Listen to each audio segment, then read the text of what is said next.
I suppose most of you are familiar with this old optical illusion, and you're asked the question, which of the three thick black lines is the longer? And I suppose one's natural reaction is to say the one on the left.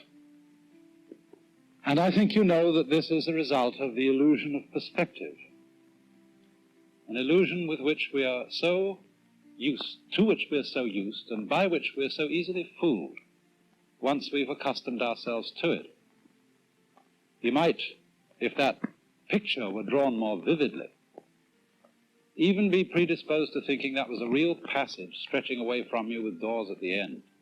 Of course, if you came up against that kind of thing painted against the wall, you might make the mistake of walking into it and banging your nose. But this is an example of what we were talking about last time as Maya, that word from Indian philosophy which generally has the meaning of illusion, or rather, illusions brought about by the acceptance of certain conventions, of which perspective was an example. When we are not aware that certain things which we take for granted, like the separateness of things from each other, when we are not aware that this is a matter of convention, we are apt to be fooled. Now, I think one of the conventions by which we tend to be fooled more than almost any other is time. And for all human beings, time is a matter of extraordinary importance. And perhaps this is one of the principal ways in which we differ from animals. Because man has been called a time-binding animal.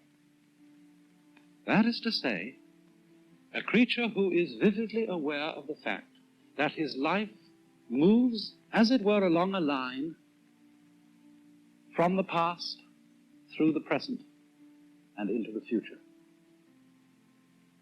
Animals apparently live pretty much moment by moment.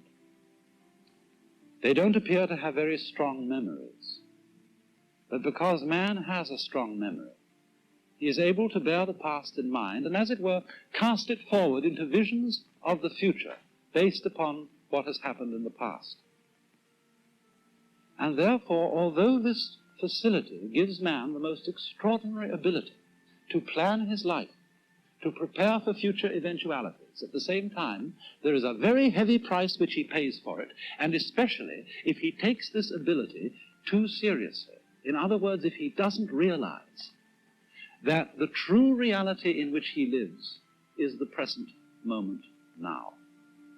For example, the animal probably doesn't concern itself very much with problems of future disease, death, or starvation, and things of that kind. If an animal sees another dead animal lying around, I don't suppose he thinks to himself, well, one day that's going to happen to me. Rather, he just sees a dead animal, sniffs it, sees whether it's good to eat, and wanders away. But for human beings, it's entirely different, because we actually spend most of our time and a great deal of our emotional energy living in time which is not here, living in an elsewhere which is not concretely real. So much so that although we may be quite comfortable and happy in our present circumstances, if there is not a guarantee, not a promise, of a good time coming tomorrow and tomorrow and tomorrow and tomorrow, we are at once unhappy, even in the midst of pleasure and affluence. And so we develop a kind of chronic anxiety about time. We want to be sure more and more, because of our sensitivity to the feeling of time, we want to be sure more and more that our future is assured. And for this reason, the future becomes of more importance to most human beings than the present.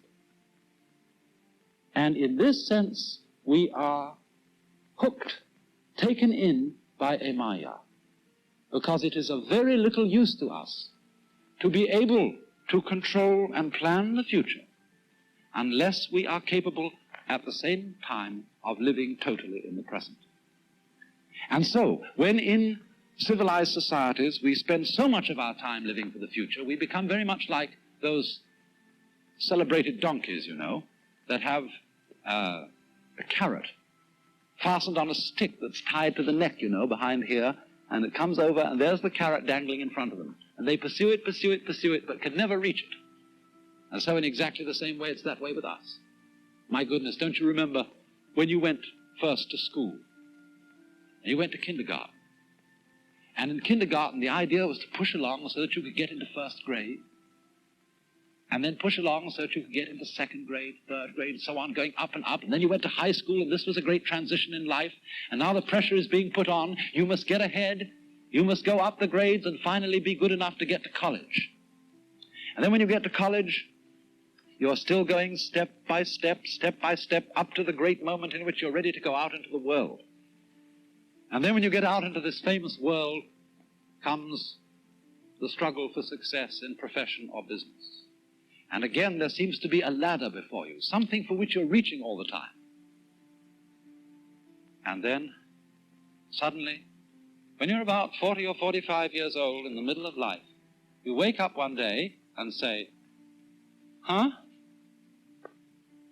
I've arrived. And by Jove, I feel pretty much the same as I've always felt. In fact, I'm not so sure that I don't feel a little bit cheated. Because, you see, you were fooled. You were always living for somewhere where you aren't. And while, as I said, it is of tremendous use for us to be able to look ahead in this way and to plan, there is no use planning for a future, which when you get to it and it becomes a present, you won't be there. You'll be living in some other future which hasn't yet arrived. And so in this way, one is never able actually to inherit and enjoy the fruits of one's action. You can't live at all unless you can live fully now. And because now is never satisfactory, because we're never really living in it, we get more and more avid to go ahead and pursue the future. We develop our technology to a fantastic ability where we can more and more fulfill our desires for the future almost immediately, working towards a sort of push-button world. But have you ever stopped to think what the world would be like if you could fulfill every wish the moment you wished it? Suppose, for example, on going to bed at night, you could always dream whatever you wanted to dream. What would happen after a while? Of course, I suppose at first, you would dream fantastic pleasures, wonderful adventures, fulfillment of all the things you ever wished. Then as time went on, don't you think you'd want to be, a little bit surprised, to have a little bit less control over what was happening to you?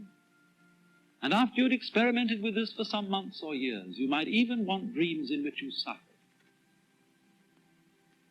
Because there is no real delight, no real fulfillment without delay. Doesn't every child know on a hot day, and you think, I'm terribly thirsty, and I'd like an ice cream soda? Haven't you tried the experiment of putting off drinking it, putting off, so that you get thirstier and thirstier, and it's so much fun when you finally get to it? And so in the same way, impatience with time, always wanting the future, is frustrating.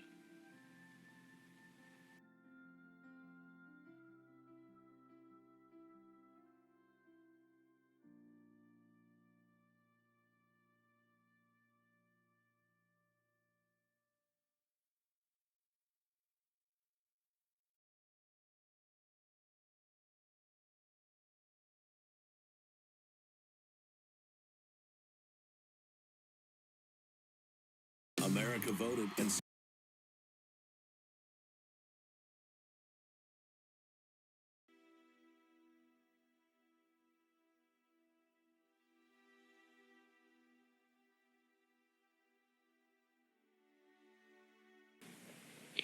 One thing do I teach, O my disciples, suffering and deliverance from suffering. It was in this way that Gautama the Buddha, living in the 6th century BC, gave the gist of his whole teaching. And it's for this reason that many commentators and critics of Buddhism have called it a way of escape because of its tremendous concern with the problem of human pain as the fundamental problem of life and the means of deliverance from pain. But I believe this is really a very mistaken criticism, because there is nothing that is so much the very essence of suffering as the fear of suffering itself. And if the doctrine of the Buddha were fundamentally based on an obsession to get rid of suffering, it would be a kind of self-contradictory vicious circle. This is very well illustrated by another of those stories which I tell from time to time, where a student came to his master with the question, "It is terribly hot, and how shall we escape the heat?" In other words, this was a symbolic question, asking about the whole problem of the heat of suffering. It is terribly hot, and how shall we escape the heat? And he answered, "Go right down to the bottom of the furnace." "But in the furnace," said the student, "how do we escape the scorching fire?" And the master's final word was, "No further pains will harass me." Now you might say then that the attitude of the Buddhist philosophy to suffering is not at all one of turning away from it, of solving the problem of suffering by turning one's back on it and escaping it. Rather, its whole attitude is that the solution to the problem of human pain, whether it be physical or whether it be moral, is to go right into it.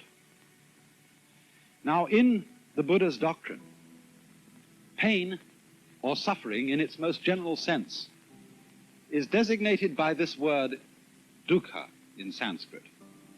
Dukkha is the opposite of sukha. And if you break the word down, du here means what is disagreeable, painful, bitter, and ka means condition. Su means what is sweet. So you might say this is bitterness in contrast with sweetness. And the first proposition of the Buddha's teaching, what is called the first of the Four Noble Truths, is the idea that life as we live it is fundamentally dukkha, fundamentally a kind of chronic frustration. And man's effort is always to get rid of this and go to that. But the basic idea of the Buddha was that if you have this, you must have this because these two contrast with each other. You don't experience this unless you experience this. You don't experience this unless you experience this. So if you go after sweetness, you cannot experience sweetness unless there is always as its background the contrast of bitterness. And therefore, the objective of the Buddha's doctrine was not to get rid of pain and put pleasure in its place, but to go to something else which stands, as it were, transcending these two opposites, above and beyond them, which in Sanskrit is called ananda. That word is usually translated bliss, but in a rather unusual sense. There is a poem, again from the tradition of Chinese Zen, which says, "Under the sword lifted high, there is hell making you tremble. But go straight ahead, and there is the land of bliss."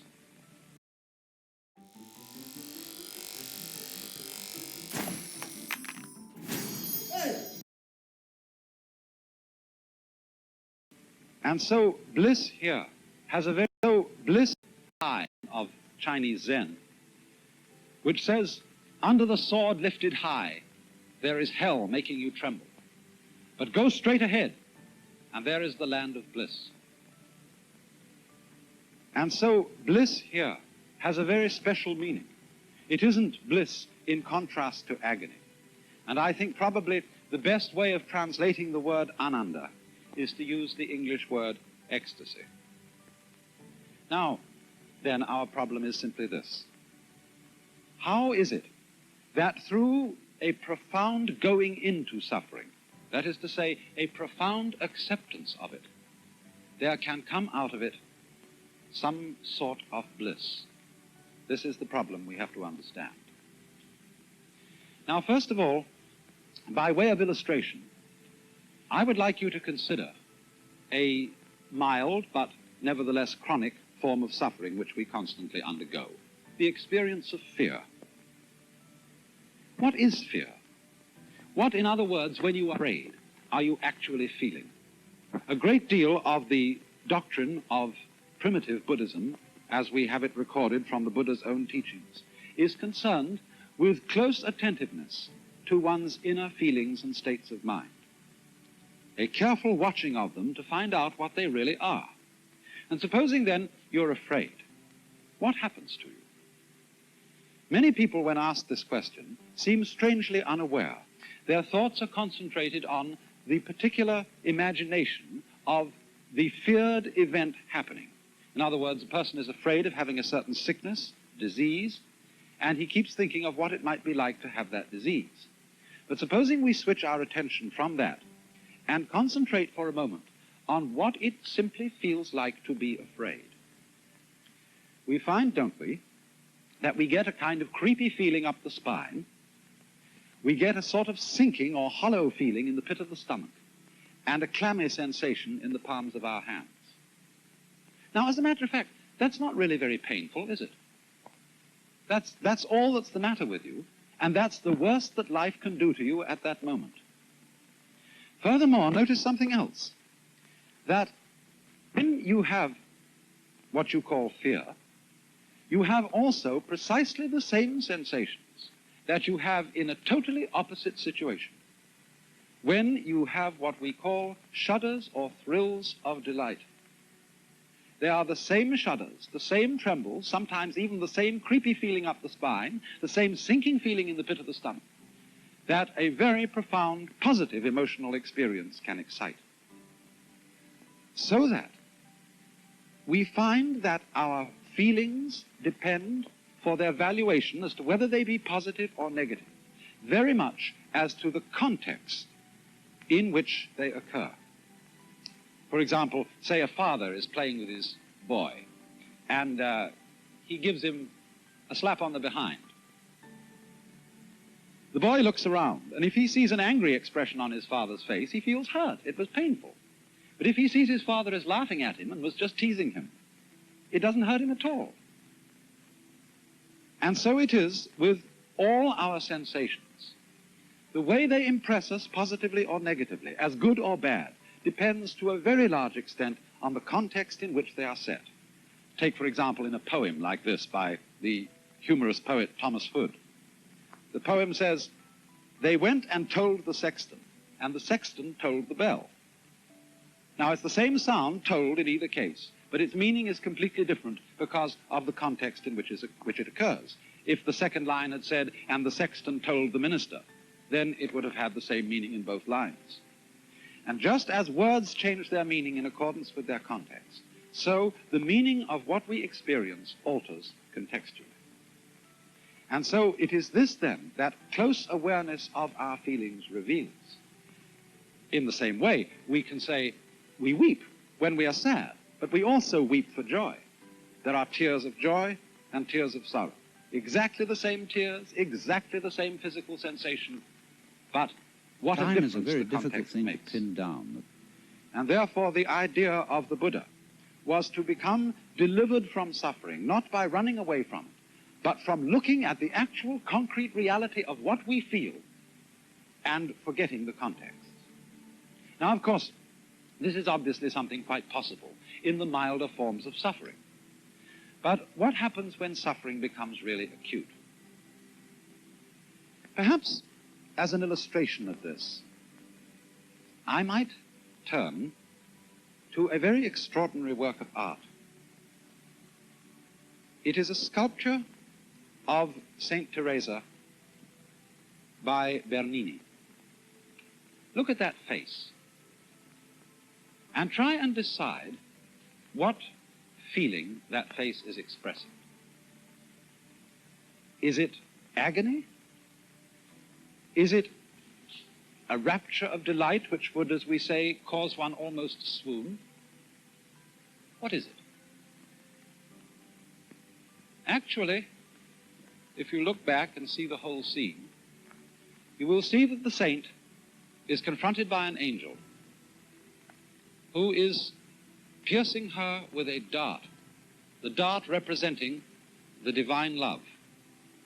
And so the figure represents Saint Teresa in ecstasy, in profound joy, profound delight at the state, the inner feeling of her union with the Godhead.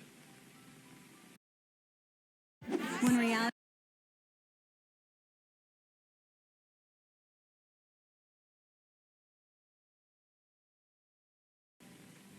And this is exactly what is meant by ananda, ecstasy, for pleasure and pain in their most intense forms, both producing that we could call ecstasy. A very striking illustration of this has been given recently. Some of you may have heard of the work of a British obstetrician by the name of Grantley Dick Reed, who has many students among obstetricians in this country. For as you know, the pains of childbirth can be some of the severest pains that a human being can undergo.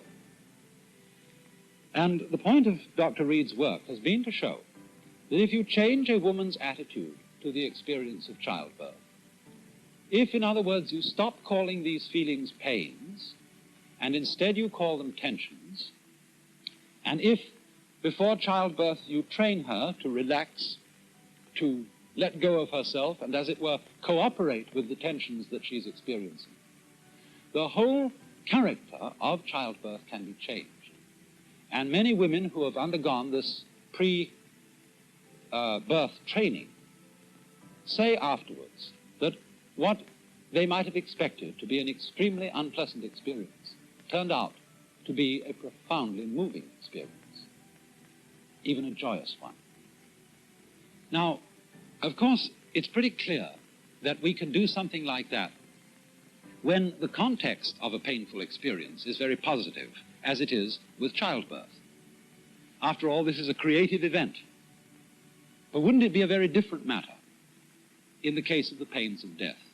Would it be possible, for example, to look upon the pains of death as natural tensions and so have an entirely different attitude? I don't know why not. After all, we fear death, we have a negative attitude to death, largely because of social conditioning. It's what we've been taught. For example, just to give another illustration and then get back to the subject of death, the idea of being sick, I mean vomiting, is something which most of us regard as disgusting. But is it actually disgusting? Don't we revolt with the feeling of disgust from it? Because when we were little children and we were sick and we threw up, our mothers went, "Ah," and we caught from them the emotional attitude toward that kind of experience, so that it reverberates and echoes with us ever afterwards. Well, it's rather the same with death, because death is, after all, beneficent. If we never died, not only would our world become hopelessly overpopulated, not only might we become utterly bored with century after century after century of experience without intermission, we might crave death after the first 500 years of life. And never to be able to have it would be like the torture of a chronic and fantastic insomnia. So, if death is fundamentally merciful, if it is natural, if it is something that is just as much an integral part of being a human being as having a head or having hands, then would it not be possible to have a changed attitude to death in any community or society, so that in due course people could begin to look upon the pain attending death in the same way as they can be taught to look upon the pain attending birth?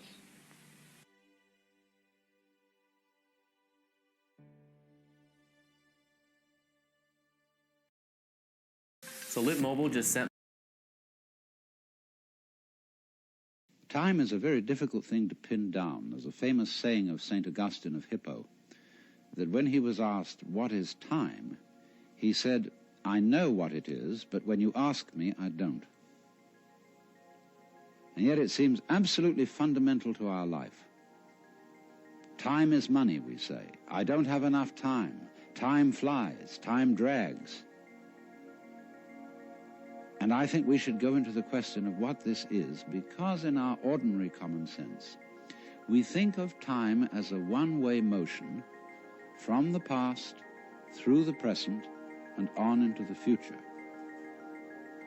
And that carries along with it another impression, which is to say that life moves from the past to the future in such a way that what happens now and what will happen is always the result of what has happened in the past. In other words, we seem to be driven along. You know, once upon a time it was fashionable in psychology for people to speak of man's and animals' instincts. That we have, for example, an instinct for survival, an instinct to make love, and so on.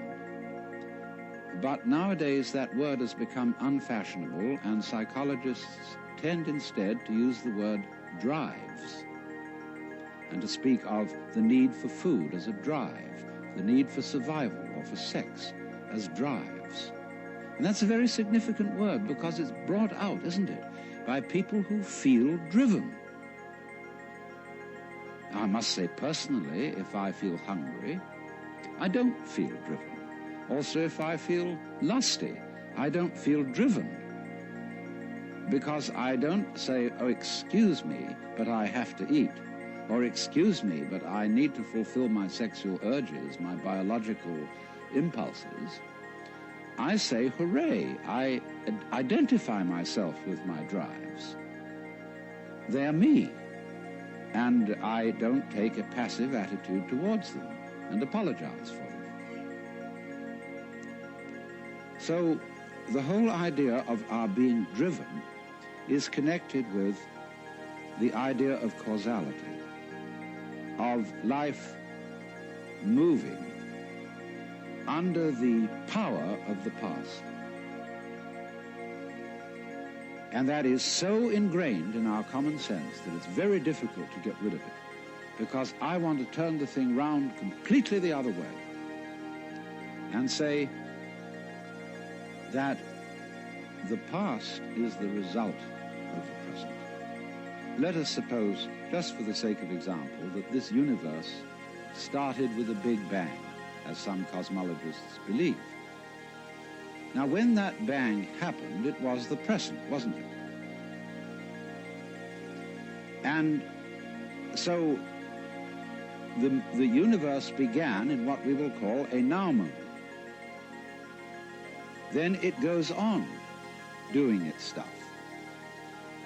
And always, when any event that we now call past came into being, it came into being in the present and out of the present. That's one way of seeing it. But before we get further involved in this, I want to draw your attention to a fallacy in the very common sense idea of causality. That events are caused by previous events, from which they flow or result necessarily. To understand the fallacy of that idea, we have to begin by asking, what do you mean by an event? Let's take the event of a human being coming into the world. Now, when does that event begin? Does it occur at the moment of parturition, when the baby actually comes out of its mother? Or does the baby begin at the moment of conception?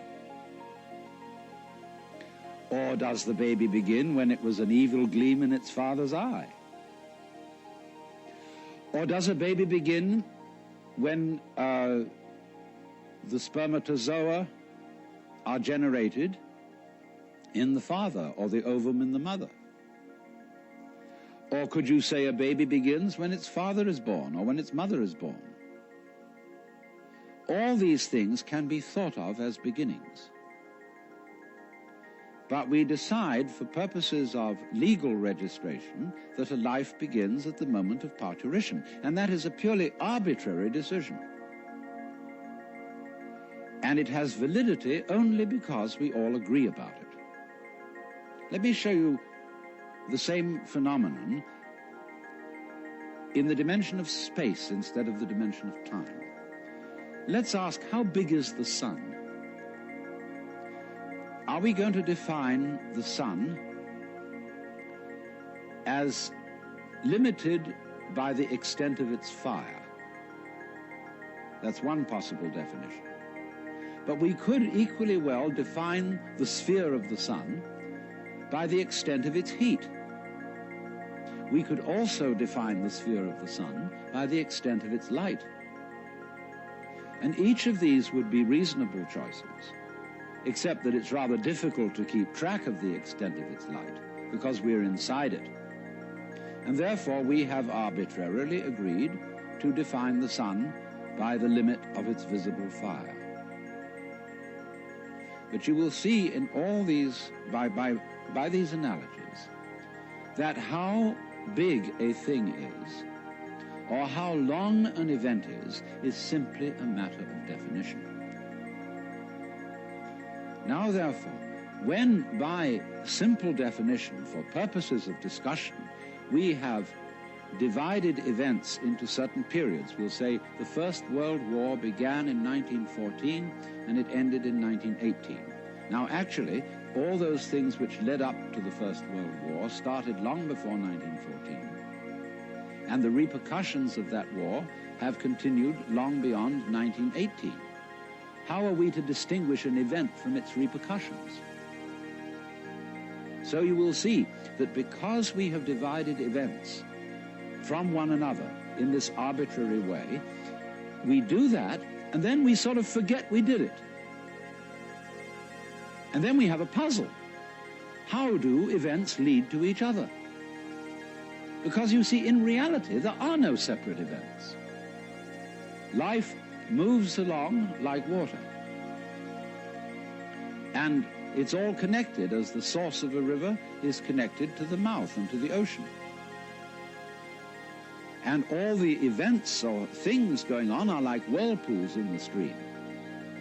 Because you go there today and you see a whirlpool. You go there tomorrow and you see a whirlpool. But it isn't the same whirlpool because all the water is changing every second. What is happening is not really what we should call a whirlpool, but rather a whirlpooling.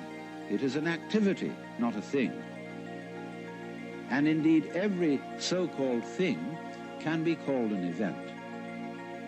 We call, say, a house, housing. We call a mat, matting. And we could equally call a cat, a catting. So we could say the catting sat on the matting. And we would thereby have a world in which there were no things but only events.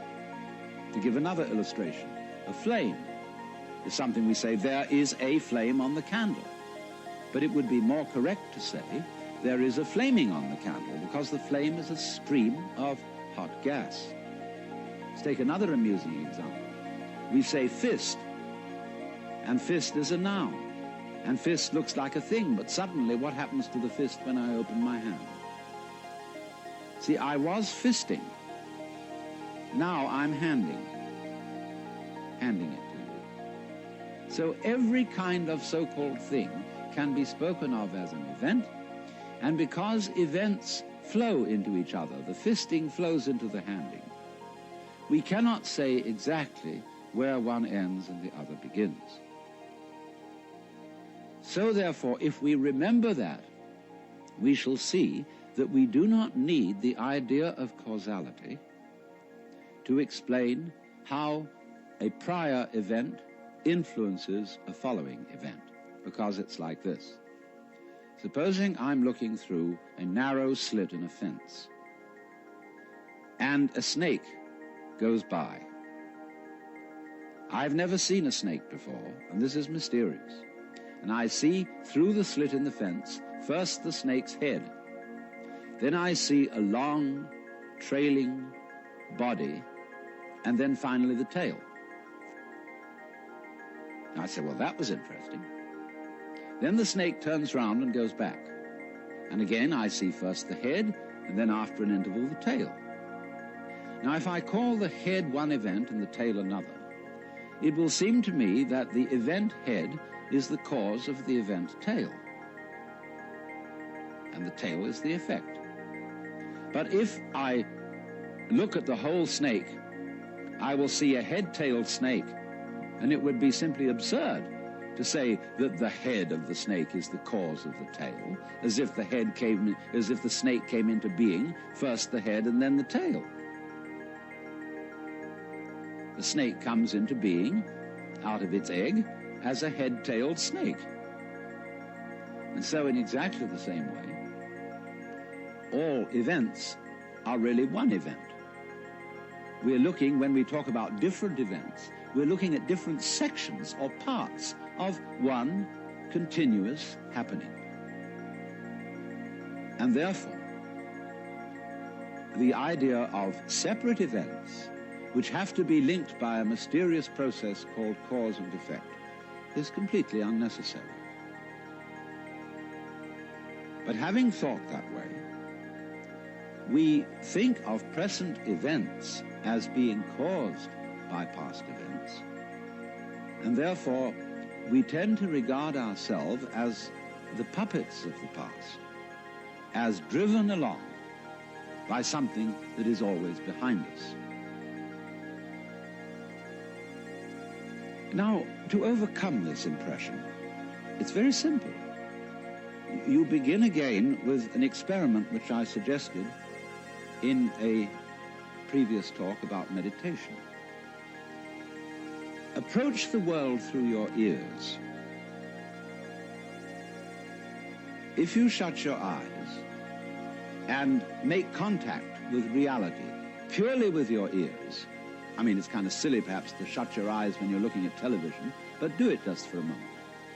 And you will realize that the sounds you are hearing are all coming out of silence. You hear, and it fades away, fades, fades, fades, fades, and finally disappears. It's a curious world, this, isn't it? Because you hear all the realities in it, the sounds, suddenly coming out of nothing. You don't see any reason for them to begin. They just appear, and then they echo away through the corridors of the mind, which we call memory. Now, if you open your eyes, it's a little harder to see this with your eyes because, unlike sounds, the eyes sound static. Or rather, they look static. Everything looks still to your eyes. But you must understand that the world you are looking at, say when you look at a light, that light is vibrating. All material things are vibrations, and they are vibrating at you now in the same way as the sound was vibrating on your ears. In other words, the present world that you see is a vibration coming just as the sound comes out of silence. The light is coming out of space. It's coming out of nothing straight at you now and echoing away into the past. So the course of time is really very much like the course of a ship in the ocean. Because here's the ship, you see, and it leaves behind it a wake.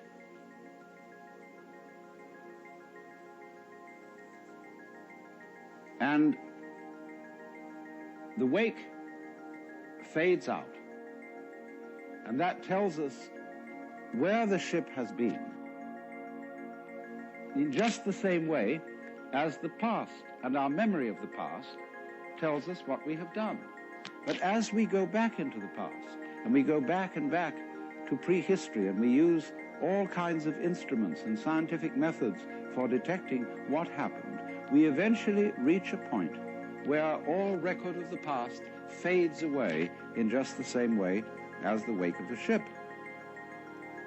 Now, the important thing to remember in this illustration is that the wake doesn't drive the ship any more than the tail wags the dog.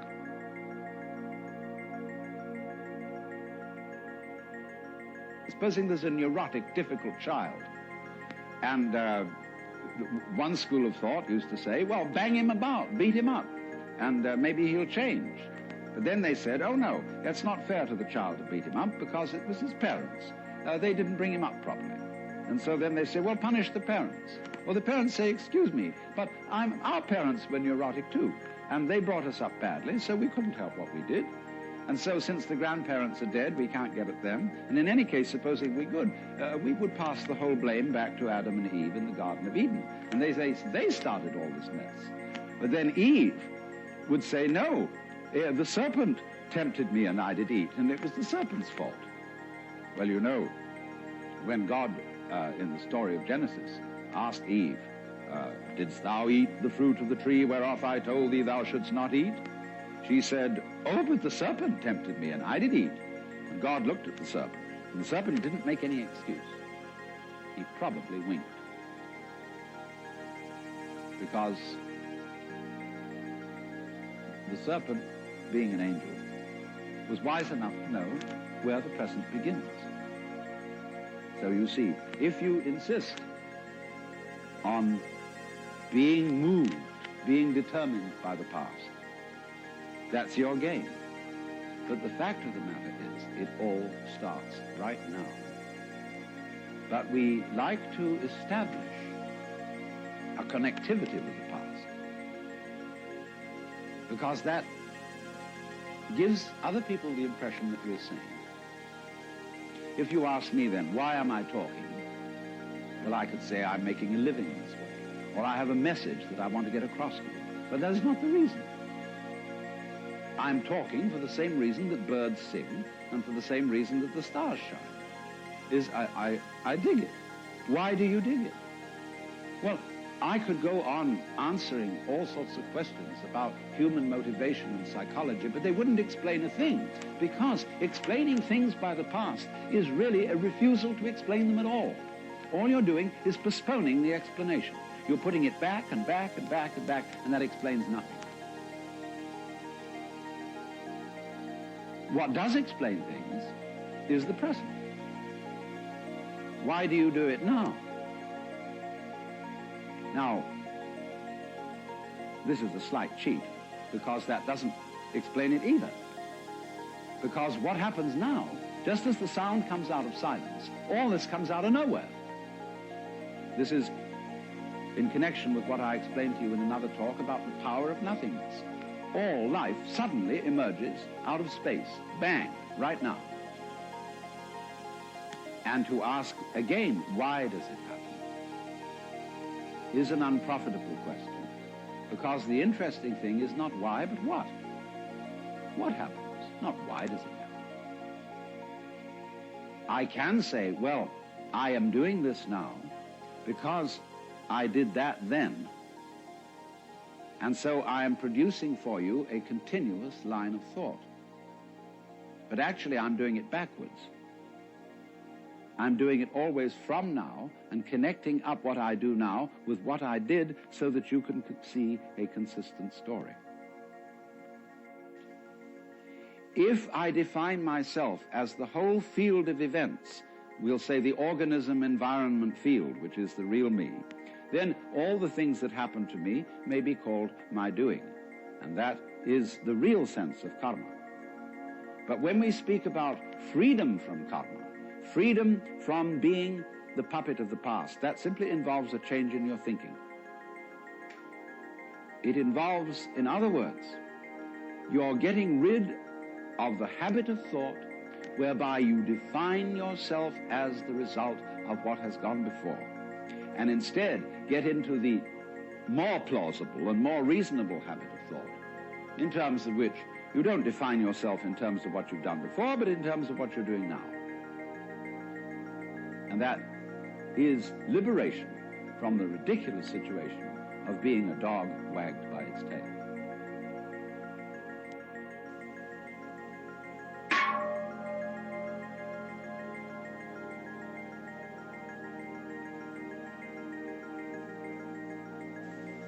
Tonight, I want to tell you 3 fantasies, all of which have something in common. The first fantasy is about reproduction. We use the word reproduction in 2 principal ways. When we talk about the biological reproduction of the species, and when we talk about making a good reproduction of something in terms of a painting, a photograph, or a recording, or a videotape. And what is all this about reproduction in that direction? Hundreds of years ago, kings of Europe who wanted to form feudal alliances by marrying the princesses of far-off states would have painters send portraits of the lady in question to see if His Majesty approved of her before he got her. And there's a famous story in which Henry VIII of England was badly cheated in this respect by a too flattering portrait of Anne of Cleves. And therefore there grew up a kind of morale among artists in the European tradition to make faithful reproductions of people. And they perfected their technique, beginning with the marvelous work of the Renaissance painters and the Flemish painters, and going on finally to what was called art officielle in the 19th century. We got what we now call photographic realism. But then they said, isn't there some more scientific way of doing this? And so they discovered the camera. And first of all, there were, remember those brownish daguerreotypes? And people said, well, that is pretty. It really looks like Grandpa, doesn't it? And then they said, but there are several things missing. It isn't colored. So first of all, they tinted them. And then they said, oh, it's real lifelike. But then they went on to say, but there are some people whose whole style of life, whose personality is in the way they move.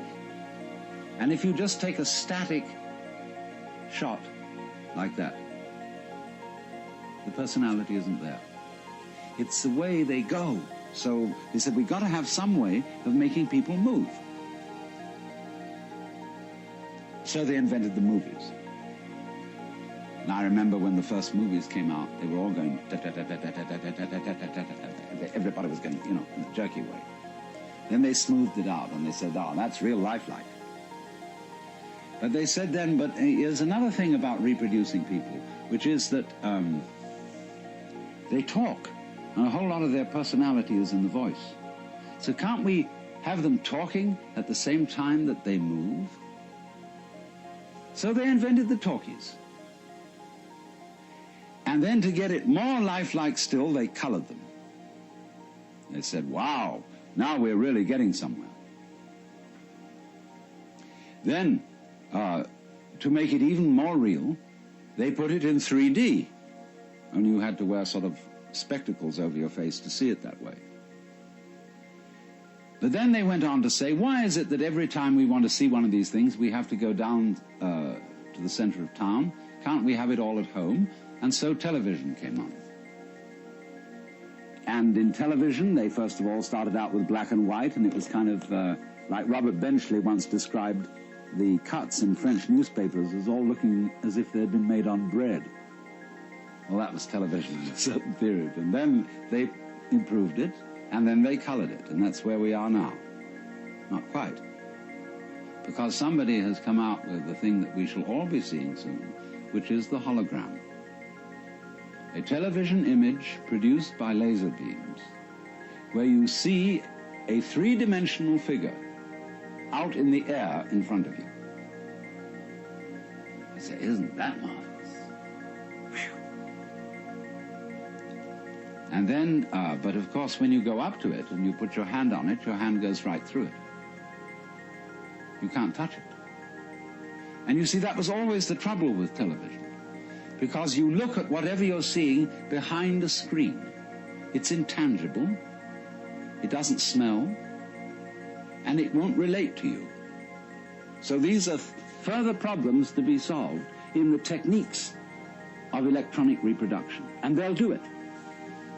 They'll first of all manage a way in which the electronic emission sources can solidify and make the air vibrate so that you go up and you'll touch the figure and you won't be able to push your hand through it because the air will be going faster than your hand. Imagine that. You can actually, if there's a beautiful dancer on the television, you'll be able to go up and embrace her. But she won't know you're there. And she won't respond to you. And you'll say, well, that's not very lifelike. Just as they once said, if the photograph doesn't move, it's not very lifelike. If it doesn't talk, it's not very lifelike. They'll next say, if the reproduction in 3 dimensions solid doesn't respond, it's not very lifelike. So they'll have to figure out a technique for doing that. What will they do? Well, I tell you. Sitting in your home, where you're watching the scene on a kind of stage now, not on a screen, there'll be a TV camera observing you. And that TV camera will report back everything you do into a computer. And the computer will so manage each bit of information, that's to say, each tiny little granule unit of information going into the image that you're looking at, that it will immediately decide what is the appropriate response to the approach that you are making to the image. Won't that be great? You know, she may slap you in the face, and she may kiss you. You never know. But then, they say, no, this is still not really the kind of reproduction we want. What we wanted when we looked at this scene is to be able to identify with one of the characters. We wanted to not just watch the drama that's being performed on the stage in front of us, but actually get into it. And so we want to be wired in with electrodes on the brain so that we will actually feel the emotions of the people acting on the stage. And so eventually we will get absolutely perfect reproduction. And we will be able to see that image so vividly that we shall become it. And so the question arises, could that be where we are already? Are we a reproduction which over the centuries of evolution has worked out to be a replica of something else that was going on? And we are where we always were? Now the next fantasy concerns the idea that every living being thinks it's human.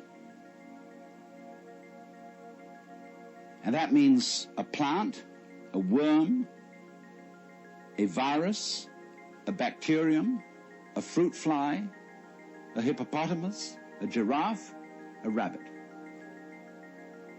That all these beings, wherever they feel out from, as we feel out from our bodies, feel that they're in the middle. That is to say, wherever you look, you turn your head around, and you feel you're in the middle of the world. You feel you're the center. And a rabbit or a fruit fly feels that it is a center. And it has around it a company of associates who look like it. And therefore, this creature knows that these are the right people, just as we know when we look at human beings. They're the right people. They are one of us. Only, of course, we have to make distinctions, because you never really know that you are you and that you are really in the right place unless you can contrast yourself with some other people who are, after all, not quite in the right place, and some other people who are very much in the wrong place. And then, through having this succession of comparisons, you know that you're okay.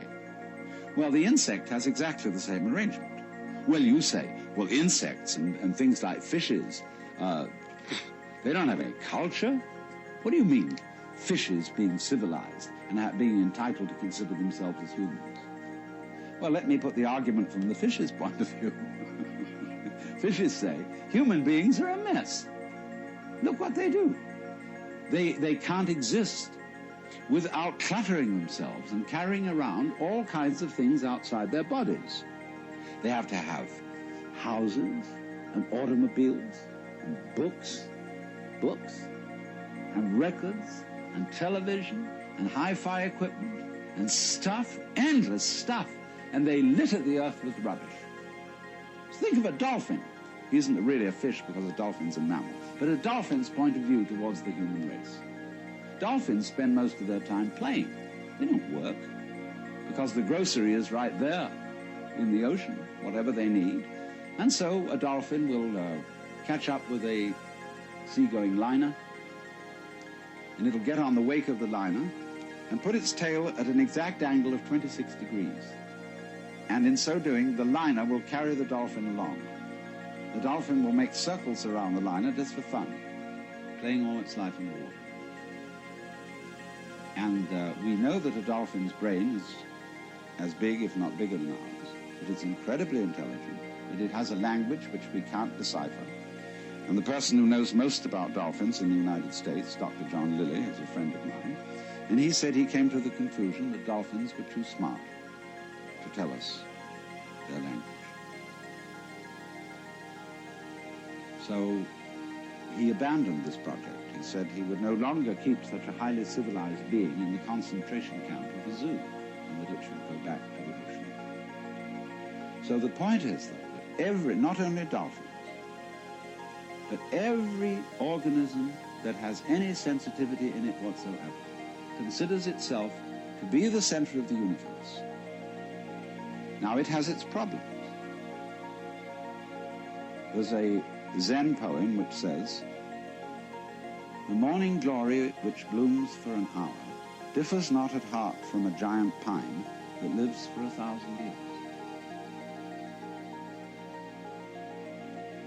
In other words, an hour is a long life to a morning glory. 1,000 years is a long life to a pine. And our 80 years and 10, or as the insurance company's actuarial tables put it, somewhere between 65 and 70 years as an average human life, seems about the right length of life. I mean, there are people who want to go on and are in quest of immortality and have their bodies frozen in case there should develop in the future some technique by which they could be revived. But I really don't go for that idea, because nature has mercifully arranged the principle of forgettery as well as the principle of memory.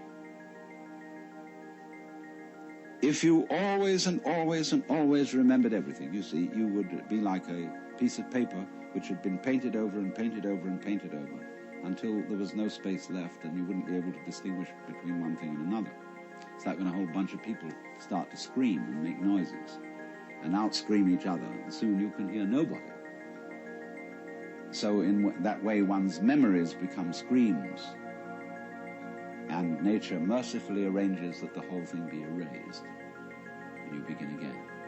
You see, it doesn't matter in what form you begin, whether you begin again as a human being, or as a fruit fly, a butterfly, or a beetle, or a bird.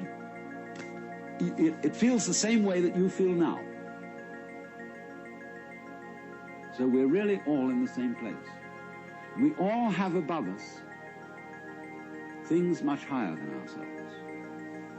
And we all have below us things that we feel are much lower than ourselves, just as there are things out there on the left and things out there on the right, and things in front and things behind.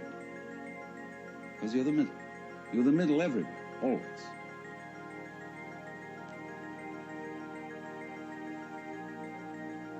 Now, my third fantasy. Nobody has, it seems to me, really seriously asked the question, how do stars begin? Why? How out of space do these enormous radioactive centers arise? Well, I'm going to solve this problem on the principle of the egg and the hen. Because it is said, a chicken is one egg's way of becoming other eggs. And if you've understood my second fantasy, you will see how that could be true. Now let's suppose then that a planet is one star's way of becoming another star. You know, stars, when they explode, they send a lot of goo out into space. And some of this goo solidifies into balls which get in orbit and spin around the star. And in one chance in 1,000 maybe, one of those balls will become like the planet Earth. And slowly upon it will arise what some people might call a disease called the bacteria of intelligent life. And they have a notion, these things that we call alive, that they ought to go on. And, you know, they have a fixed idea in their heads that they should keep on doing whatever it is they're doing, and they should always be doing it better. So they divide themselves into different species, and these species compete with each other in order to, as it were, flex their muscles and get better and better at whatever it is they are. And they go on doing this until one species really establishes itself as top species in the particular area on the particular planet. As we, human beings, Homo sapiens, have established ourselves as top species on Earth, whatever top means. Well then, when we have a little leisure and don't have to spend all our time finding food to put into our mouths, we start asking questions. And we look around at each other and everything and say, what is this? I mean, what's going on here? Well, some people say, that's a stupid question to ask. Why don't you just go on doing your work? Go hunting, go farming, go doing your business. They say, no, there are higher things. And so they create a special class of people who are in India called Brahmins, among us, philosophers, scientists, theologians, thinkers. And they go into this question, and they're allowed to stop farming, to stop hunting, to stop mining, to stop scrubbing floors, and to go to very special places called universities, where they can sit around and think about what is going on. Well, they think about this. First of all, they do what they call philosophy, which is they try to say what it means, what does the word be? What does the word exist mean? What do we mean when we say we're here? Well, they find they can't discuss that very far, because the word stops meaning anything. It sort of becomes a noise. They say, no, we're not really getting to the point. What we've got to do is, instead of thinking all the time and just theorizing and talking words about what's going on, we've got to investigate it experimentally. We've somehow got to look into this stuff that we call reality, the material world, and find out what it is. So they start chopping it up. See? They go into flowers and they chop up the seeds and they look into the middle of the seeds. They find something there and then they have to get a magnifying glass and look in on that.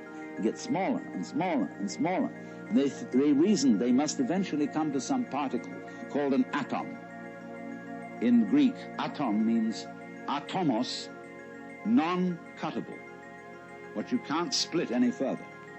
So they come down to the atomos, that than which there is no whicher, they thought. But then they found they could split that atom. They could find the electron, the positron, the meson, etc., etc., etc., forever.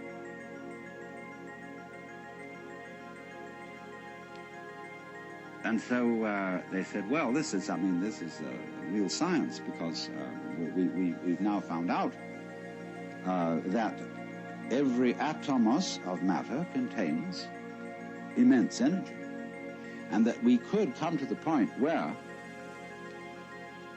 we could release the energy in the atom. And the trouble with intellectual people is that anything that can be done must be done. And so eventually, in the necessary course of the development of nature, they found out how to blow the earth to pieces and turn it into a star.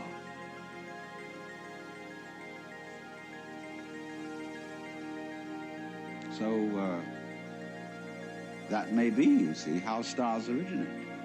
They have planets like chickens have eggs, and the eggs burst and turn into chickens. And planets burst through the agency of intelligent life and turn into stars, which throw out other mud balls, which some of which stand a reasonable chance, about as reasonable a chance as, say, any male spermatozoon stands when it enters the female womb of becoming a baby. 1 in a million. And those spermatozoa are in exactly the same position as the planets and the stars. Now, I tell you, this is a fantasy. But you may ask me, isn't it a rather unpleasant fantasy? Aren't things going the wrong way, the wrong direction? In other words, if the whole point of life, I mean, this tender biological substance with all its tubes and filaments and nerves, which is so very sensitive, if all this is to end up in fire, into an absolute blaze of light, don't we say, oh, what a shame? Is that the way it ends?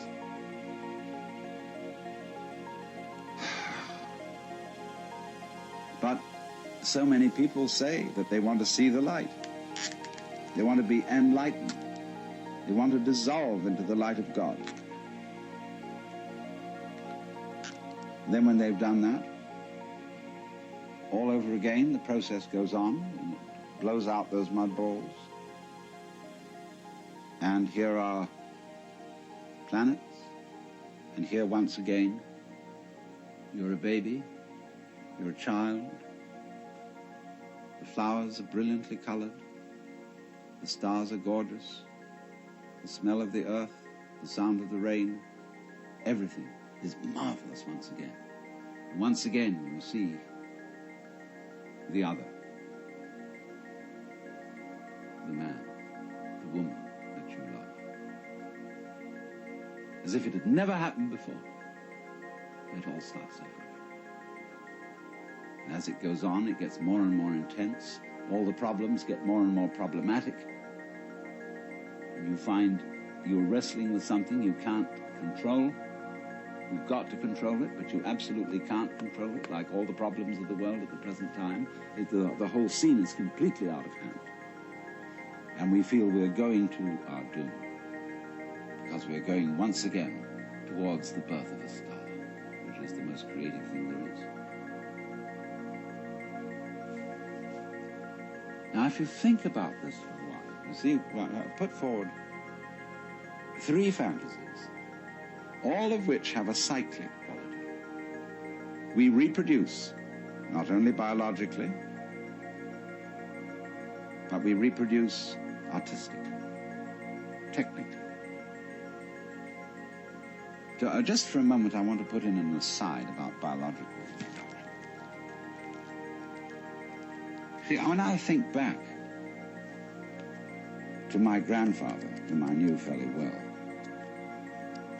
he was, when I was a little boy, he was something extraordinarily impressive. He looked like King Edward VII. He was a very, very elegant man, with a little goatee beard. He didn't have sideburns like this, and he had shorter hair. Very elegant fellow, dressed beautifully. And I thought, you know, he was the very image of God. Now here I am, the same age as he was when I first knew him. And I have 5 grandchildren. And I'm sort of no longer impressed by grandfathers. I know, here I am. I'm one of them too. And this is the same idea, you see, of the round. That we are almost perpetually in the same place, as the French proverb says, plus ça change, plus c'est la même chose. The more it changes, the more it's the same thing. Well, that means then, you see, that existence, the feeling of being, is a sort of spectrum. Just as light is at one end red and at the other end violet. And you have to have these extremes in order to have color at all, in order to know light.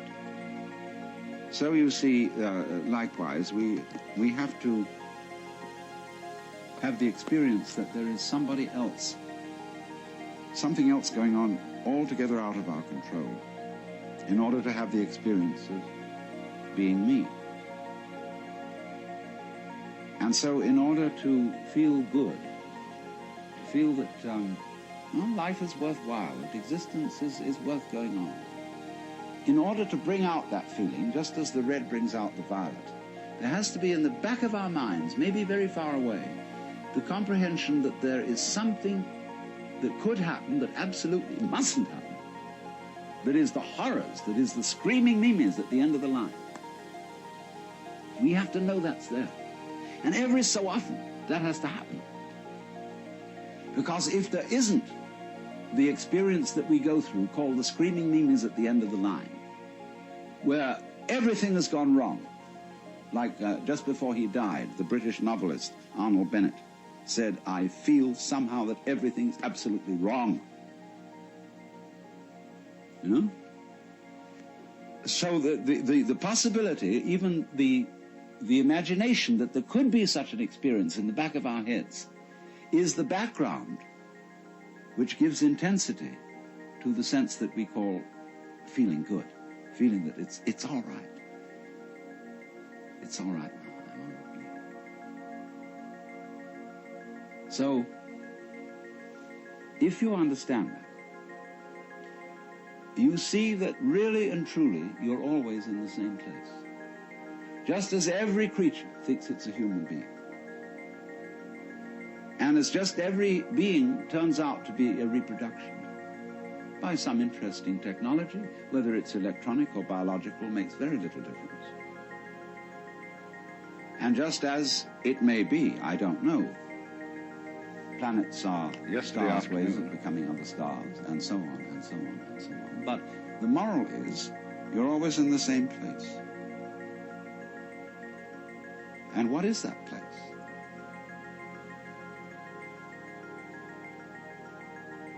You can ask yourself very, very, I won't say seriously, because this isn't really serious, it's sincere. Ask yourself very sincerely, if that is so, if, in other words, the place in which you are now is the place where everything and everybody else really is, only there's an arrangement to pretend that you ought to be somewhere else. So the place where you are is the place where you're always pretending you ought to be somewhere else. And this is the nature of life. This is the pulse. I ought to be somewhere else. So it's a kind of a gazum like that, see? And if you discover that that's the trick that you're playing on yourself, you become serene. And you don't entirely give up the game because you've seen through it. But you say, it really might be fun to go on playing.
All right, say it plugs it.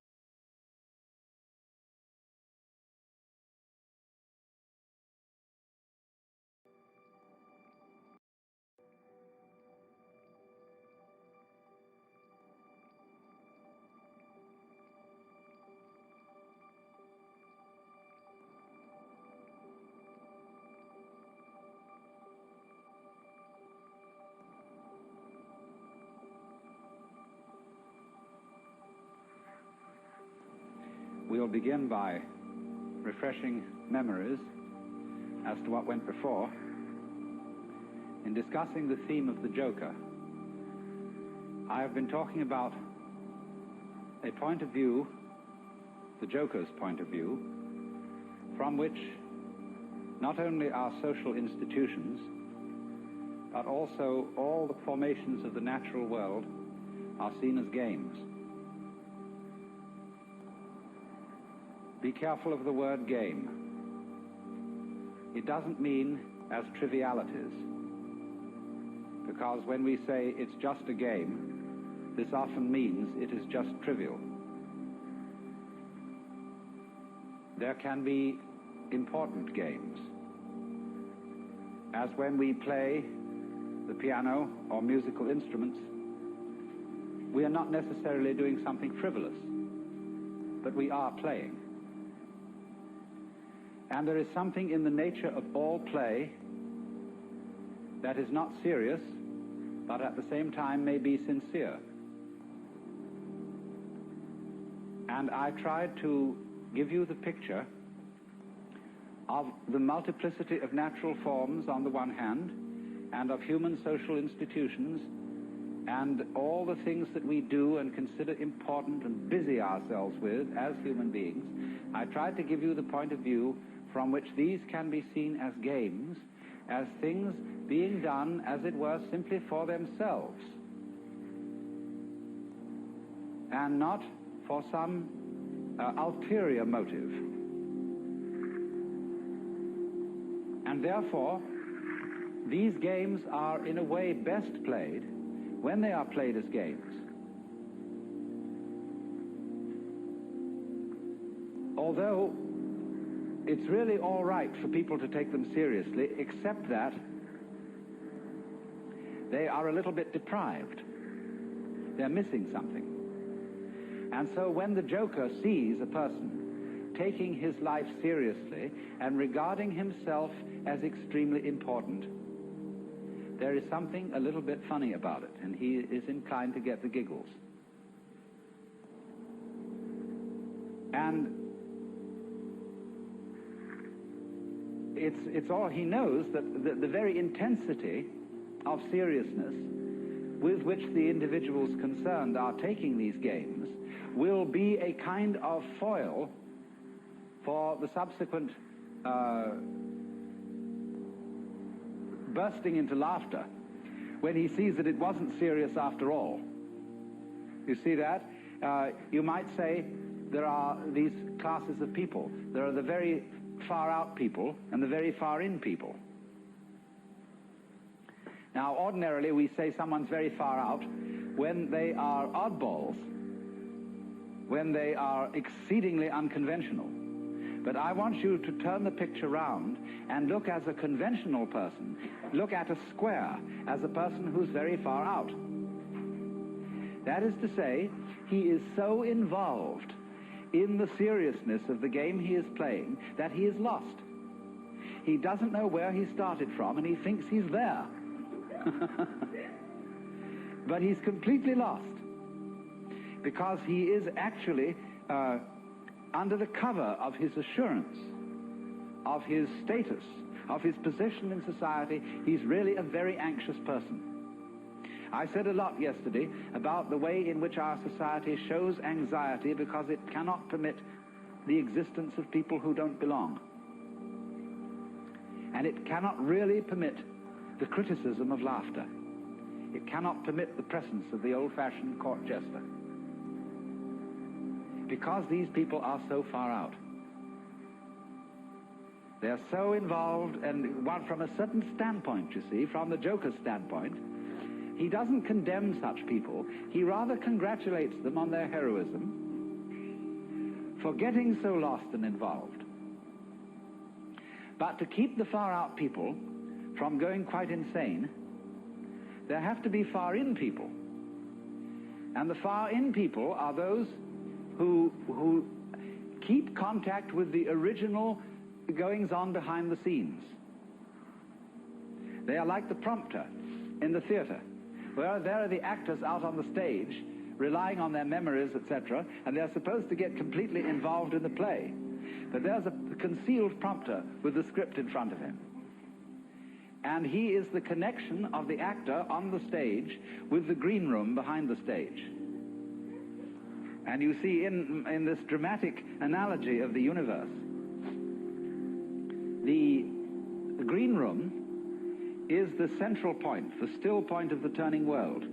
The green room is how God is when he's back home, not involved in all these games, and takes off the mask.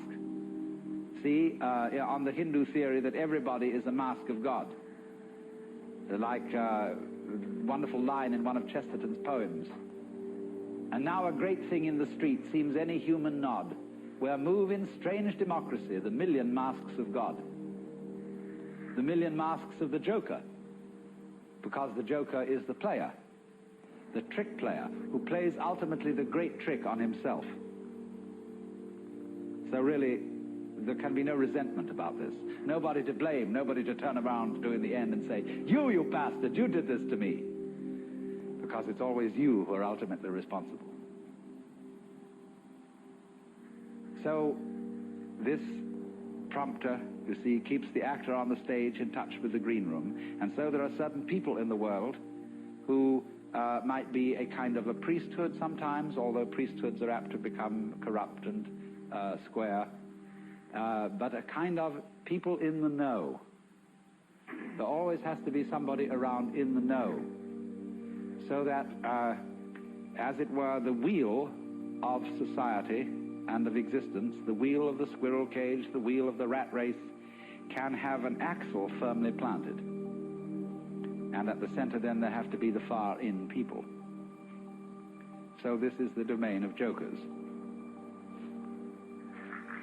Now, having developed that side of the joker, the person who sees through the social institutions as games, I went on in the second session to discuss another aspect of the joker as the sly man, in comparison with the monk, the fakir, and the yogi, who undertake, all those three, undertake in certain different ways disciplines which have the intent of releasing them from their karma. The individual, in other words, challenges his involvement, his attachments, his limitations, his finitude, and endeavors to overcome it. But in each of these three cases, the individual involved stirs up an immense opposition,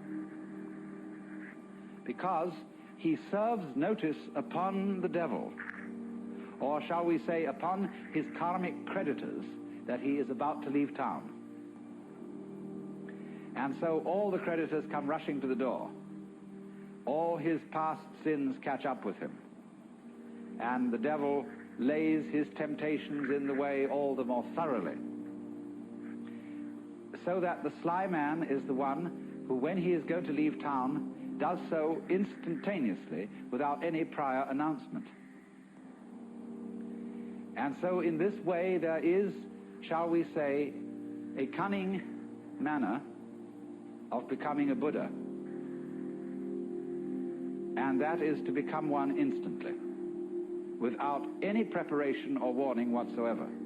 This is why Zen is called the sudden school, and why Satori is a sudden awakening. Because it has to be done without the slightest warning. Now, but then I pointed out that the moment you have any idea about doing this, you've already ceased to be sudden. That is to say, the moment you seek for some spiritual attainment, which is becoming a Buddha, becoming awakened, becoming released,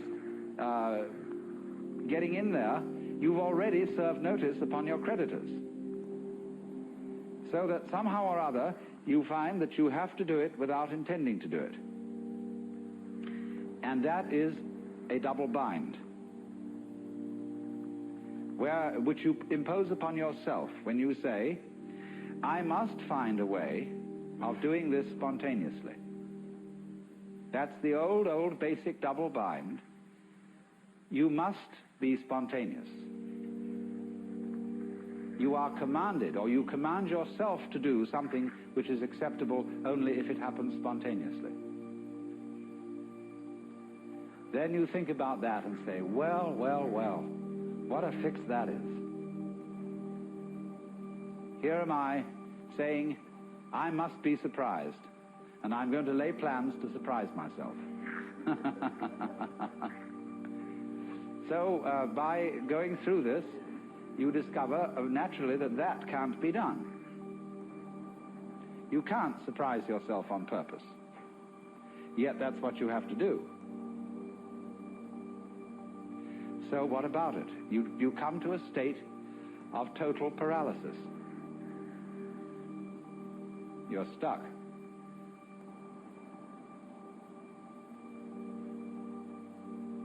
The one thing that is terribly important to be done can't be done. It has to happen. It really does if you're earnest about this. You want to get out of the trap. But you can't do anything about it, either actively or passively. But then as you begin to see what you are doing all the time, you notice a very odd fact, which is that you can't help being spontaneous. If I say to you, good morning, and you say good morning, what is that? Did you plan this answer? Did you make preparations to grow your hair? Do you make decisions about having blue eyes? You see, about breathing? Is this all planned? About beating your heart? And what about your thinking? Even if it's very blocked thinking, even if you feel from a certain point of view that you're all mixed up, what is going on anyway? You see, you can't stop it. It's like trying to, we were discussing the Gurdjieff thing yesterday, the self-remembering exercise, the attempt to live completely in the present. Well, that's not only a Gurdjieff idea, that's a very ancient yoga and Buddhist discipline, to be completely here and now. But of course, as you pursue this, you discover you can't do it, because you couldn't even know when to go shopping unless you made plans and started thinking about the future. You couldn't move. But then you discover, you see, that in the long run there's nothing to think about except the here and now. There really isn't anything else. Because even when you make plans for the future and you remember the past, you're doing it all in the present. Your memory is a present activity. There's no way of not being self-remembering and having presence of mind. So when you discover that, there's nothing left to you but to have a good laugh.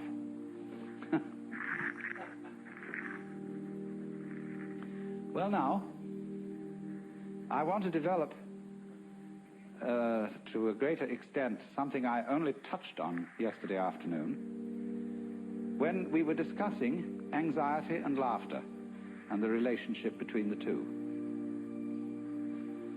I suggested that anxiety and laughter are really the same phenomenon, but seen from different points of view.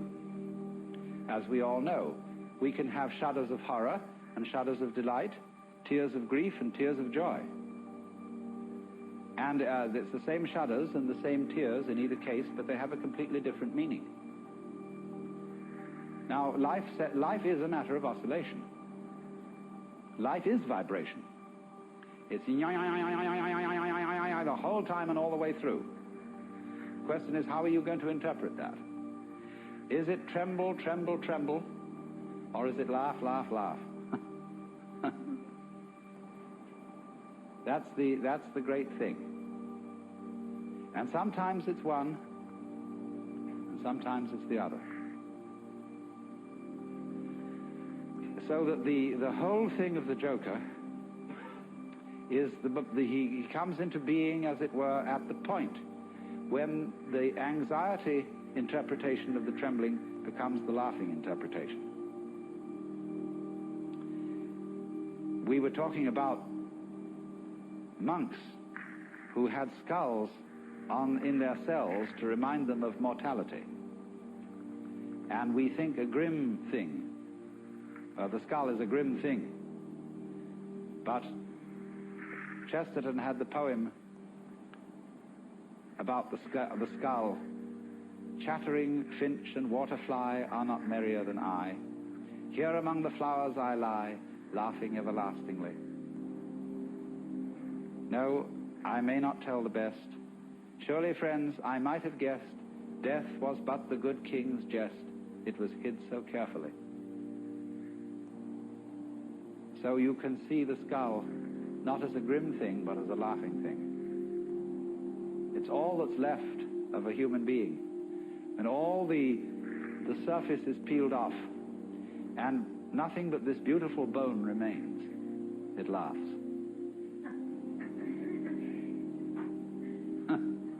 Now why?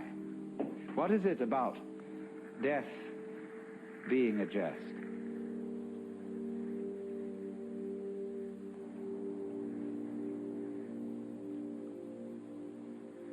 We discussed the problem of the zebra.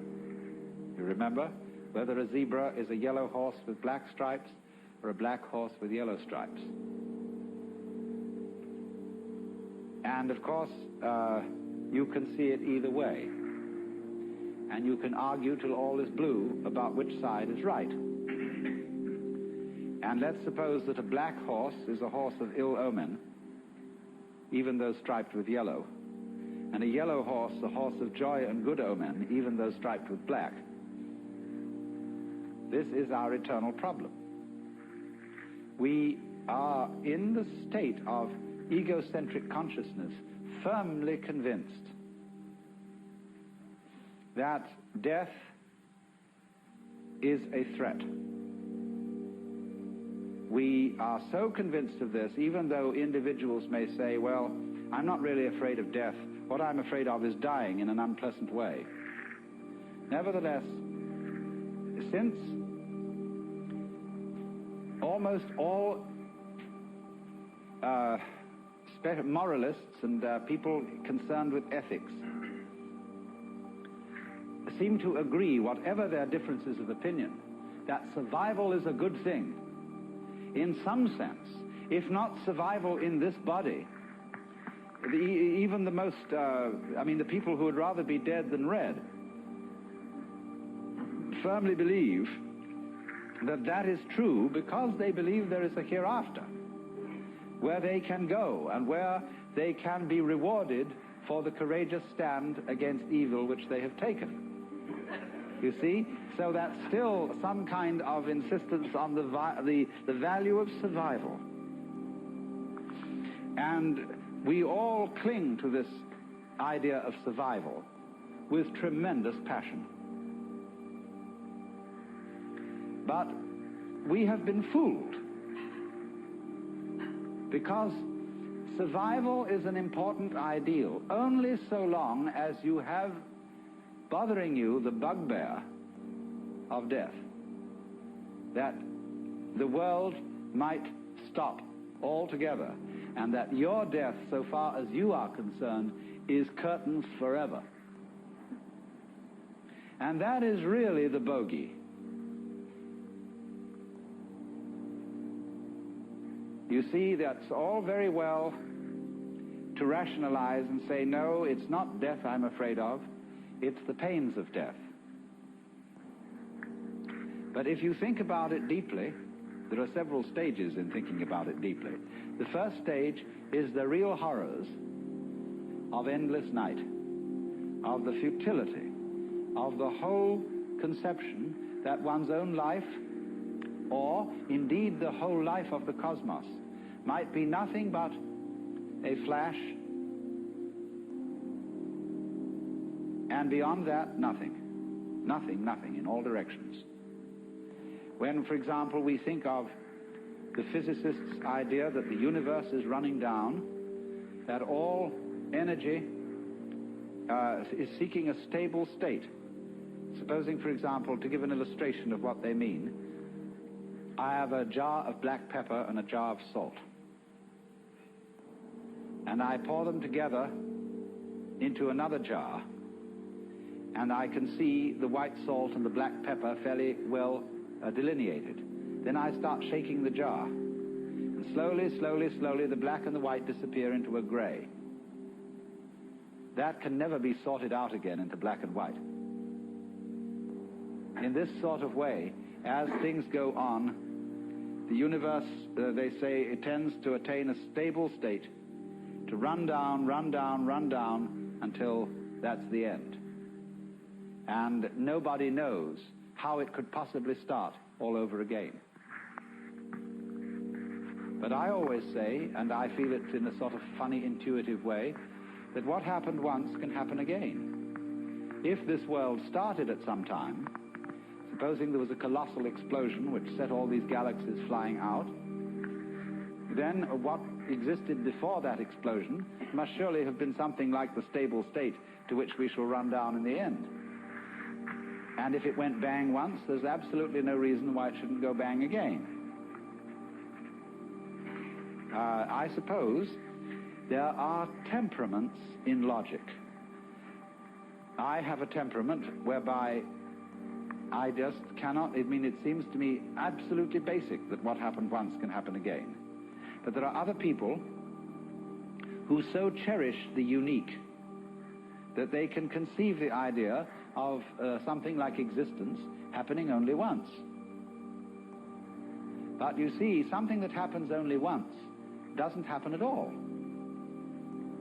What happens if a given sound consists of only one vibration? What is the upcrest of a wave apart from the downcrest? Can you conceive that? That's the same koan as what is the sound of one hand.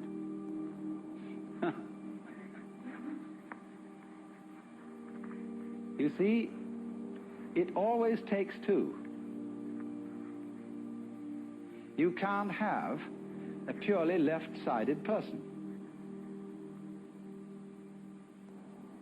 Imagine. So, in this way, just as you can't have just one vibration, it's like the saying, the greatest strength of mind is to eat one peanut. and so it can hardly be done. So there isn't just one vibration, and a dit but no da sort of thing. You have to have it do more. So in just the same way, when you magnify this principle, there isn't just one cosmos, or one big explosion that starts and stops. All stopping implies starting. Someone just wrote to me, we haven't parted because we never met.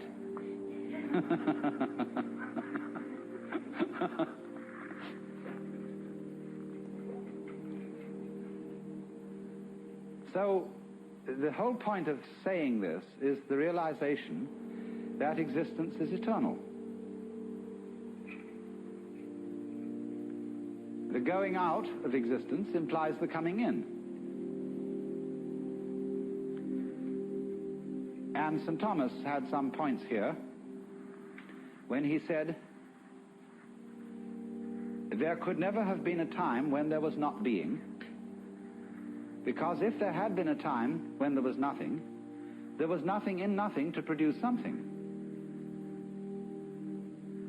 But he didn't quite have the point, because what he didn't see was that nothing is productive in the sense that you can't have nothing without something. They go together. And all this thing is an argument, again, about whether the zebra is yellow striped black or black striped yellow. And what we see is that the black and the yellow, the darkness and the light, are simply two phases of the same. And that realization is exactly what transforms anxiety into laughter. Suddenly to see that you just, after all this anxiety, that you don't have anything to worry about.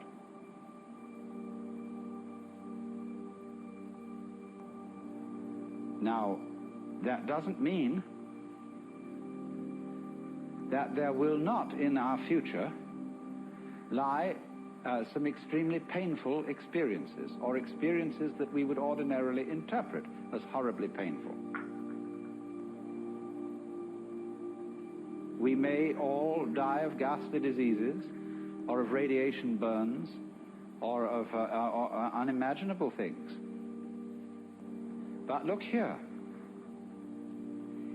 I very briefly touched on pain yesterday and the way pain is interpreted.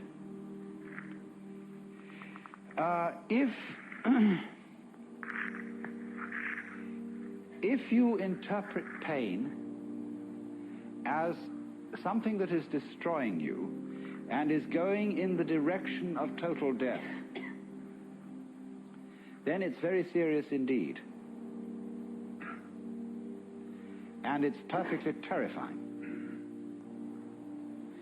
But I've been investigating experiences of people who've undergone torture. I don't know if anybody in this room has. It's always possible.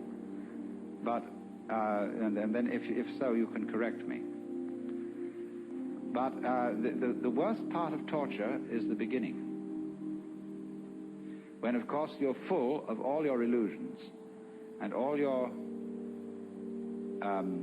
fears about black and white and the terror that black may win.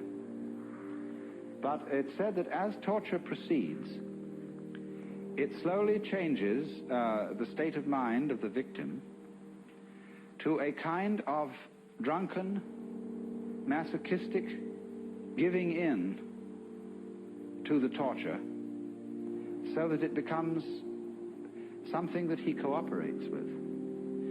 And that if the torturer notices this, he knows he's through and has to kill him.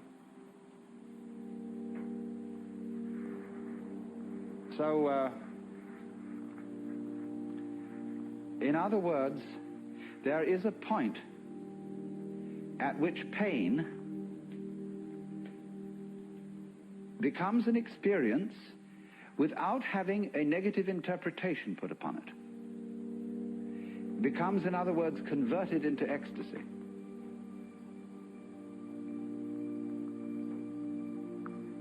It simply becomes, you see, a way of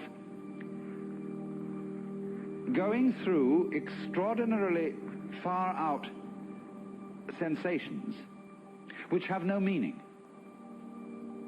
If they have meaning, the meaning of threat, the meaning of death looming at the end, and you know this is the tearing apart and the destruction of you, then you see it is absolutely horrendous. But if it has no meaning at all, just transpose yourself into another dimension to illustrate it, because what the dimension I'm talking about is a very tough one. But let's go back to a simpler one. Let's take sounds. Now, if you lie down and listen to all the goings-on in this area, and you will hear planes moving and cars and foghorns and all kinds of crazy sounds, you see, people this way and that, so on. And you can listen to that and find it very interesting, very beautiful. But if someone were to do what John Cage does and put you in a concert hall with the expectation of hearing music, and by having a purely silent playing of the piano, compel you instead to listen to all the sounds going on around you, you would be shocked and feel that some kind of an avant-garde hoax had been perpetrated. You see, it depends on the set, on the way you approach the experience. Now, you can listen to sounds that are ordinarily considered unpleasant in a totally unprejudiced way. You can listen to discordant musical noises and find them extremely interesting if you listen carefully enough.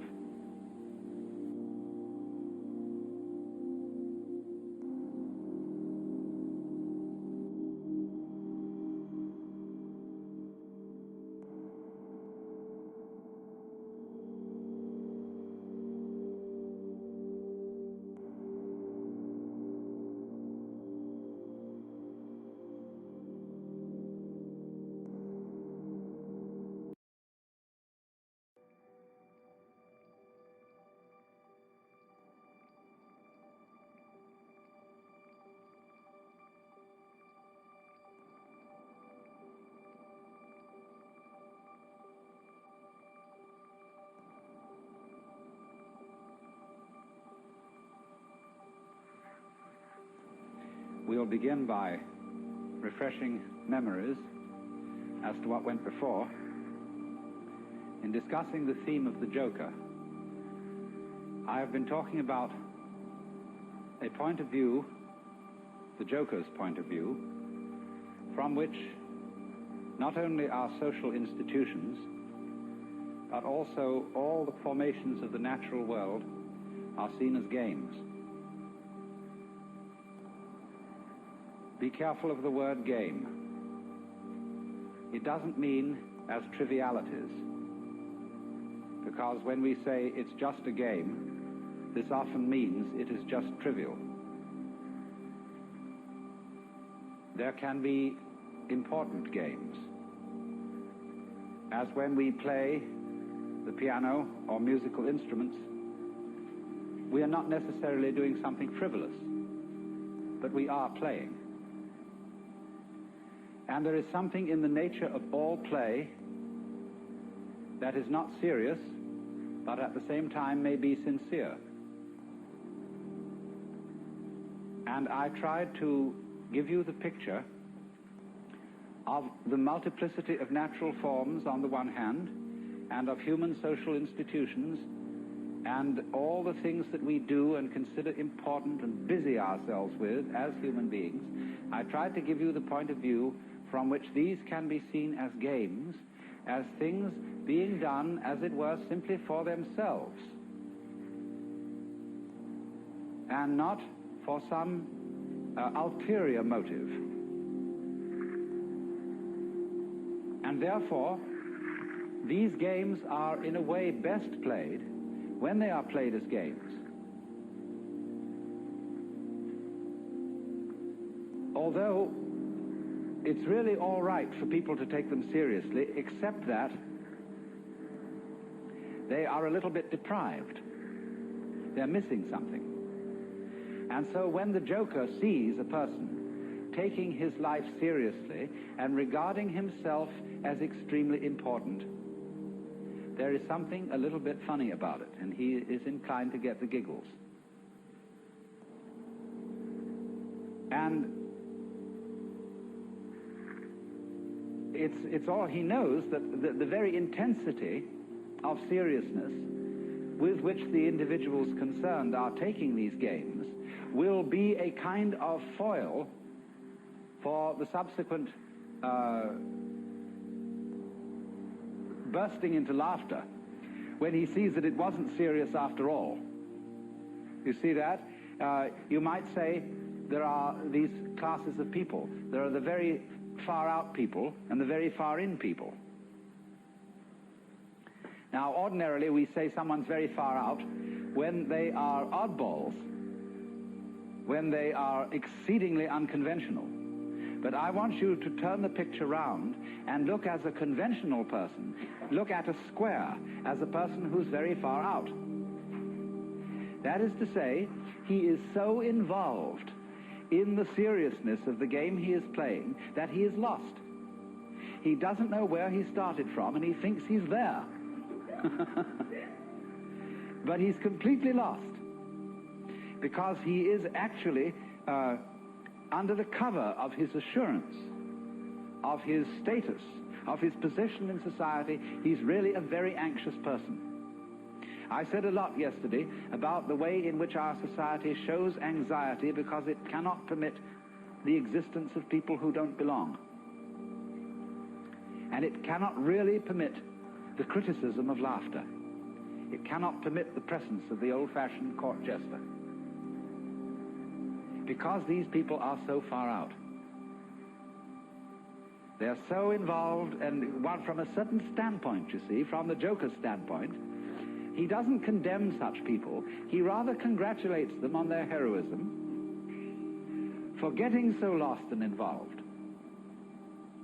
But to keep the far-out people from going quite insane, there have to be far-in people. And the far-in people are those who keep contact with the original goings-on behind the scenes.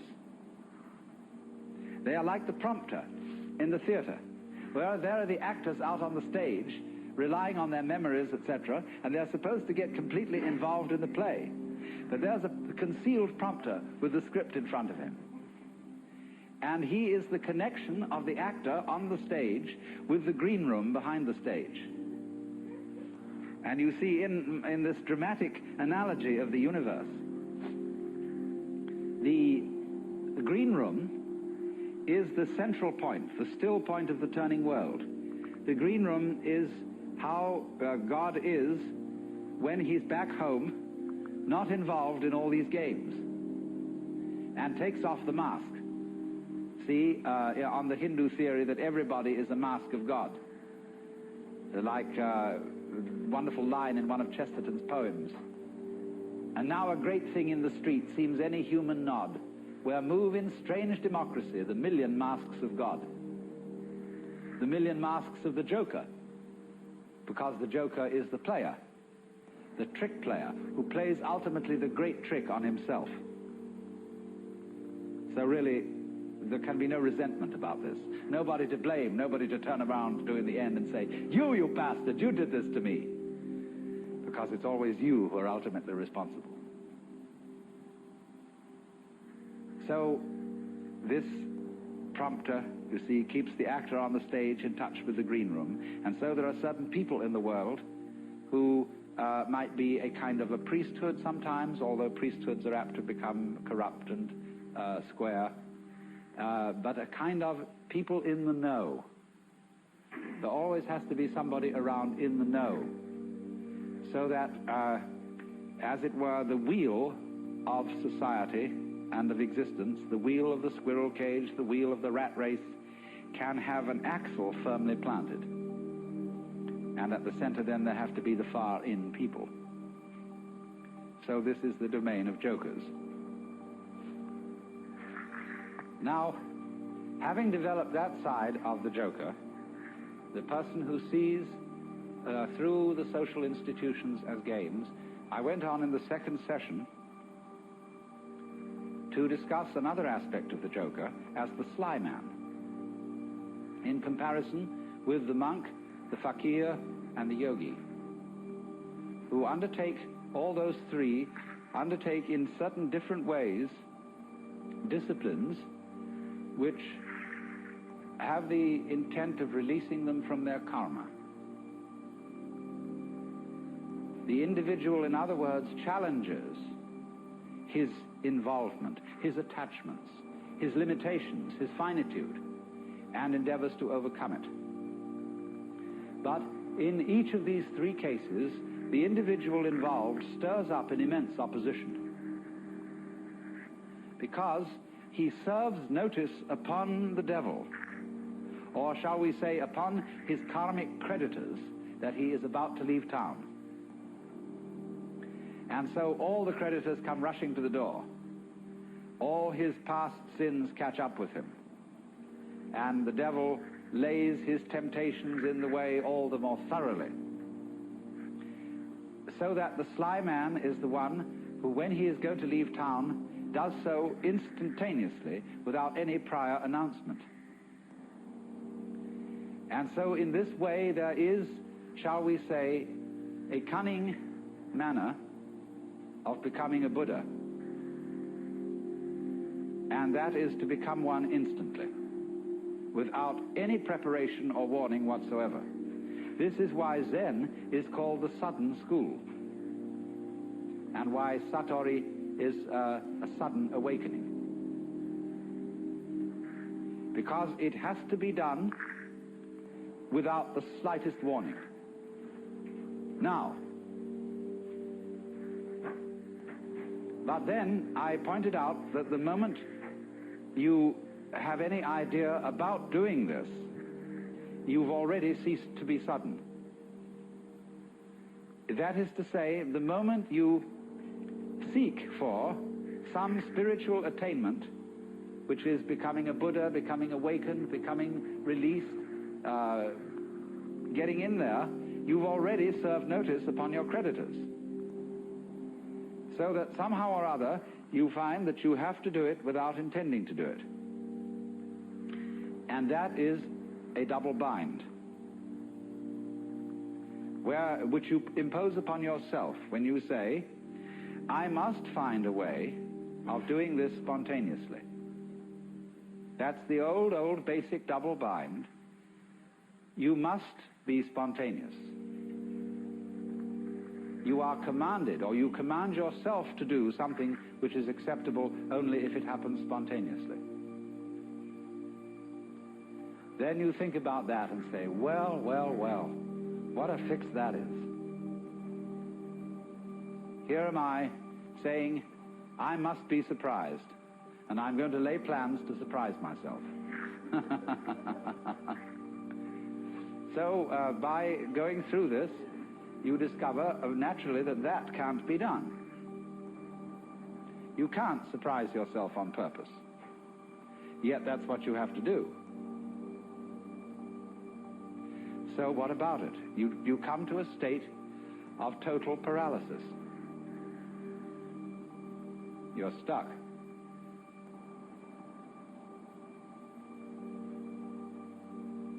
The one thing that is terribly important to be done can't be done. It has to happen. It really does if you're earnest about this. You want to get out of the trap. But you can't do anything about it, either actively or passively. But then as you begin to see what you are doing all the time, you notice a very odd fact, which is that you can't help being spontaneous. If I say to you, good morning, and you say good morning, what is that? Did you plan this answer? Did you make preparations to grow your hair? Do you make decisions about having blue eyes? You see, about breathing? Is this all planned? About beating your heart? And what about your thinking? Even if it's very blocked thinking, even if you feel from a certain point of view that you're all mixed up, what is going on anyway? You see, you can't stop it. It's like trying to, we were discussing the Gurdjieff thing yesterday, the self-remembering exercise, the attempt to live completely in the present. Well, that's not only a Gurdjieff idea, that's a very ancient yoga and Buddhist discipline, to be completely here and now. But of course, as you pursue this, you discover you can't do it, because you couldn't even, know when to go shopping unless you made plans and started thinking about the future. You couldn't move. But then you discover, you see, that in the long run, there's nothing to think about except the here and now. There really isn't anything else. Because even when you make plans for the future, and you remember the past, you're doing it all in the present. Your memory is a present activity. There's no way of not being self-remembering and having presence of mind. So when you discover that, there's nothing left to you but to have a good laugh.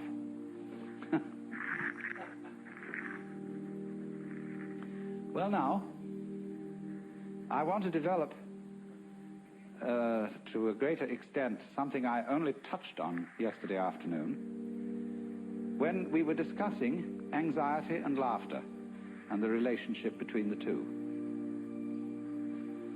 I suggested that anxiety and laughter are really the same phenomenon, but seen from different points of view.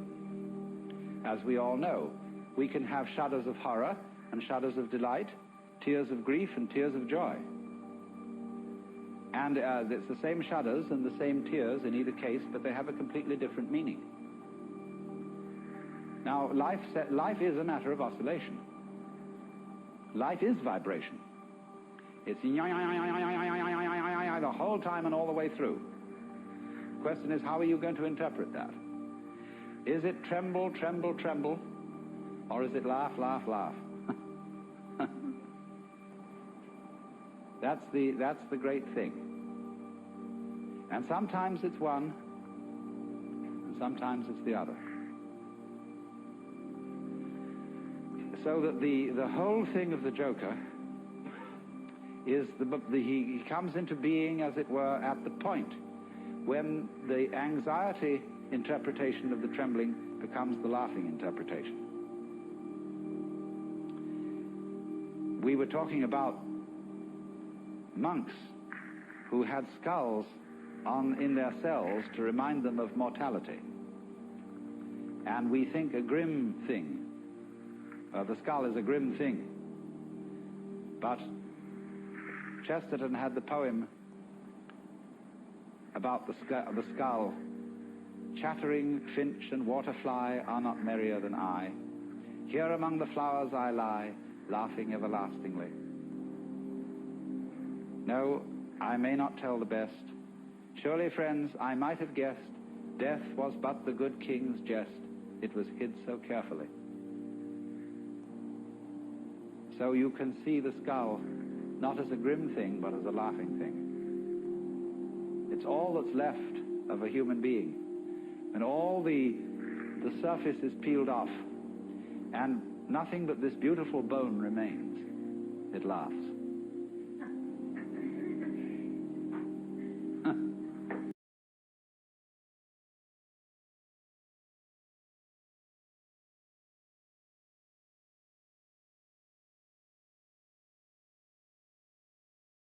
So this is the most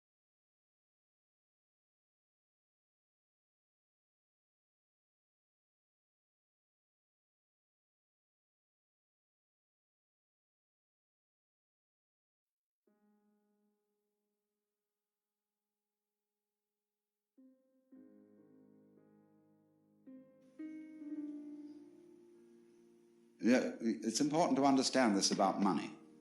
A lot of people don't know it. Money is a measure of wealth. Money is not wealth. Money is like inches. Dollars, let's say, are like inches. They are a way of measuring real wealth, which consists of material resources plus energy plus intelligence. That's wealth. Money represents it.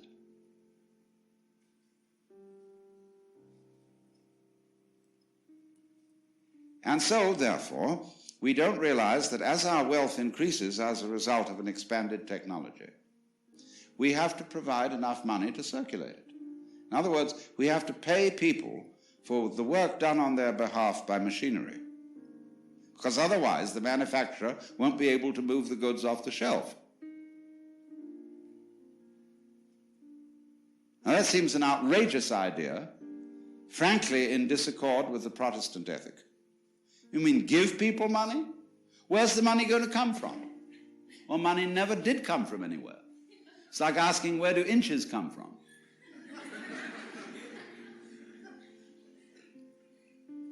It's simply a question of realizing that technology was invented to save labor. That doesn't mean in order to dismiss your employees. It means to let them have a vacation. In other words, a shorter work week. And for you yourself as the owner, less to do, so that you can go and gaze at the moon or make love to your lady friend. And why not do it?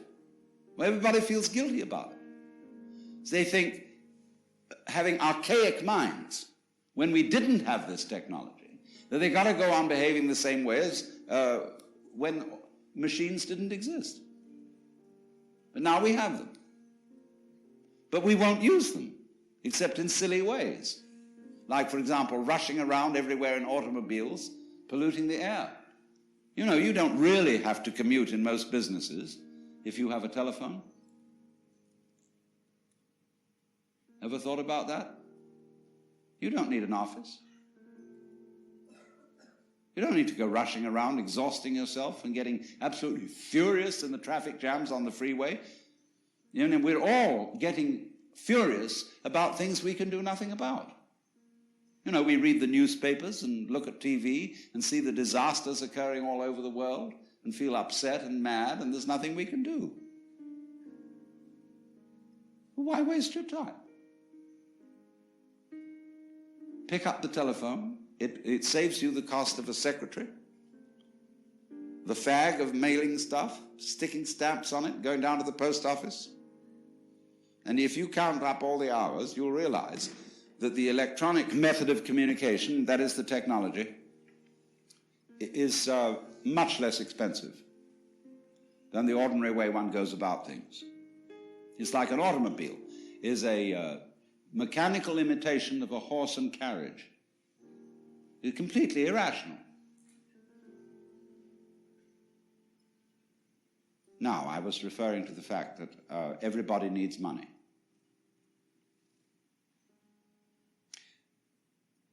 And while this is the system, while this is the social consensus, everybody doesn't need money. But while it is the social consensus that that's what we all need, let's be frank about it. And not say, therefore, of the person whose interest is in higher things, whether it be academic, religious, or artistic, oh, you don't need money, because your satisfaction is surely in doing your work. The only people who need money are the people who are miserable at their work. Because they're there to make money. Let's drop the hypocrisy. The scholar, the artist, in this context where everybody has to have money to live, needs money just as much as everybody else and should be paid accordingly. This applies particularly to the teacher in the schools, or whatever, you know, people who are put down and saying, oh, you're a teacher, or you're a clergyman. You don't need money because you live on the Spirit.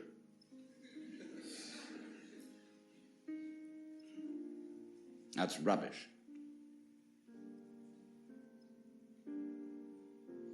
But we are living under conditions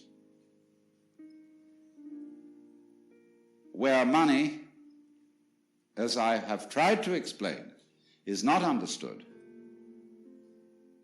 where it is not seen for the fiction and the useful fiction which it is. And so what do? We have income tax, which is the most absurd system of accounting ever conceived. Have you ever figured out what it costs to pay income tax? Not just the tax itself, but the cost of paying it to yourself and to the government. It's colossal. And I raise the question then, why do it at all? Why doesn't the government simply take off the top as much money as it needs and issue the rest? It'd be much simpler.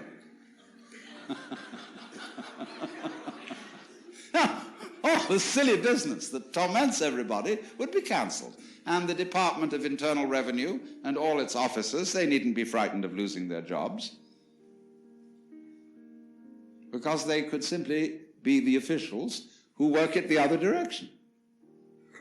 In other words, they could be the dispensers of the money to everybody to pay them for the amount of work done by machinery on their behalf.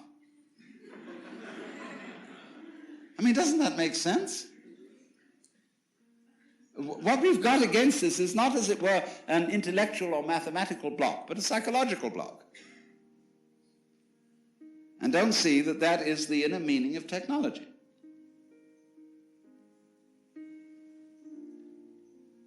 To save labor.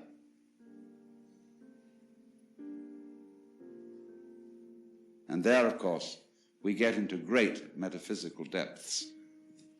But so far as the business of the matter is concerned, I think what I've said thus far should commend itself to your careful consideration.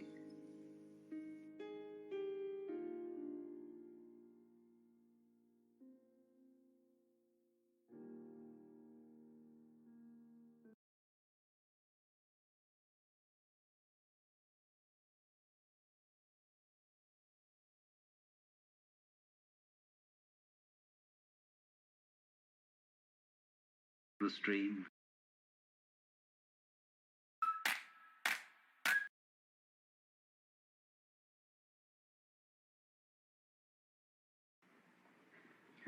Once upon a time, there was a Zen student who quoted an old Buddhist poem to his teacher, which says, "The voices of torrents are from one great tongue. The lines of the hills are the pure body of Buddha." "Isn't that right?" he said to the teacher. "It is," said the teacher, "but it's a pity to say so." It would be, of course, much better if this occasion were celebrated with no talk at all. And if I addressed you in the manner of the ancient teachers of Zen, I should hit the microphone with my fan and leave. But I somehow have the feeling that since you have contributed to the support of the Zen Center in expectation of learning something, a few words should be said, even though I warn you that by explaining these things to you, I shall subject you to a very serious hoax. Because if I allow you to leave here this evening under the impression that you understand something about Zen, you will have missed the point entirely. Because Zen is a way of life, a state of being that is not possible to embrace in any concept whatsoever. So that any concepts, any ideas, any words that I shall put across to you this evening will have as their object showing you the limitations of words and of thinking.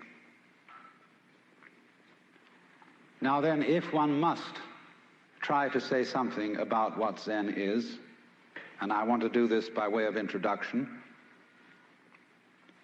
I must make it emphatic that Zen, in its essence, is not a doctrine. There's nothing you're supposed to believe in. And it's not a philosophy in our sense, that is to say, a set of ideas, an intellectual net in which one tries to catch the fish of reality. Actually, the fish of reality is more like water.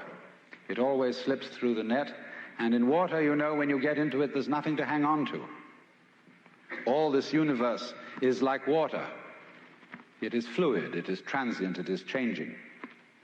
And when you're thrown into the water after being accustomed to living on the dry land, and you're not used to the idea of swimming, you try to stand on the water, you try to catch hold of it, and as a result you drown. And the only way to survive in the water, and this refers particularly to the waters of modern philosophical confusion, where God is dead, metaphysical propositions are meaningless, and there's really nothing to hang on to, because we're all just falling apart. And the only thing to do under those circumstances is to learn how to swim. And to swim, you relax.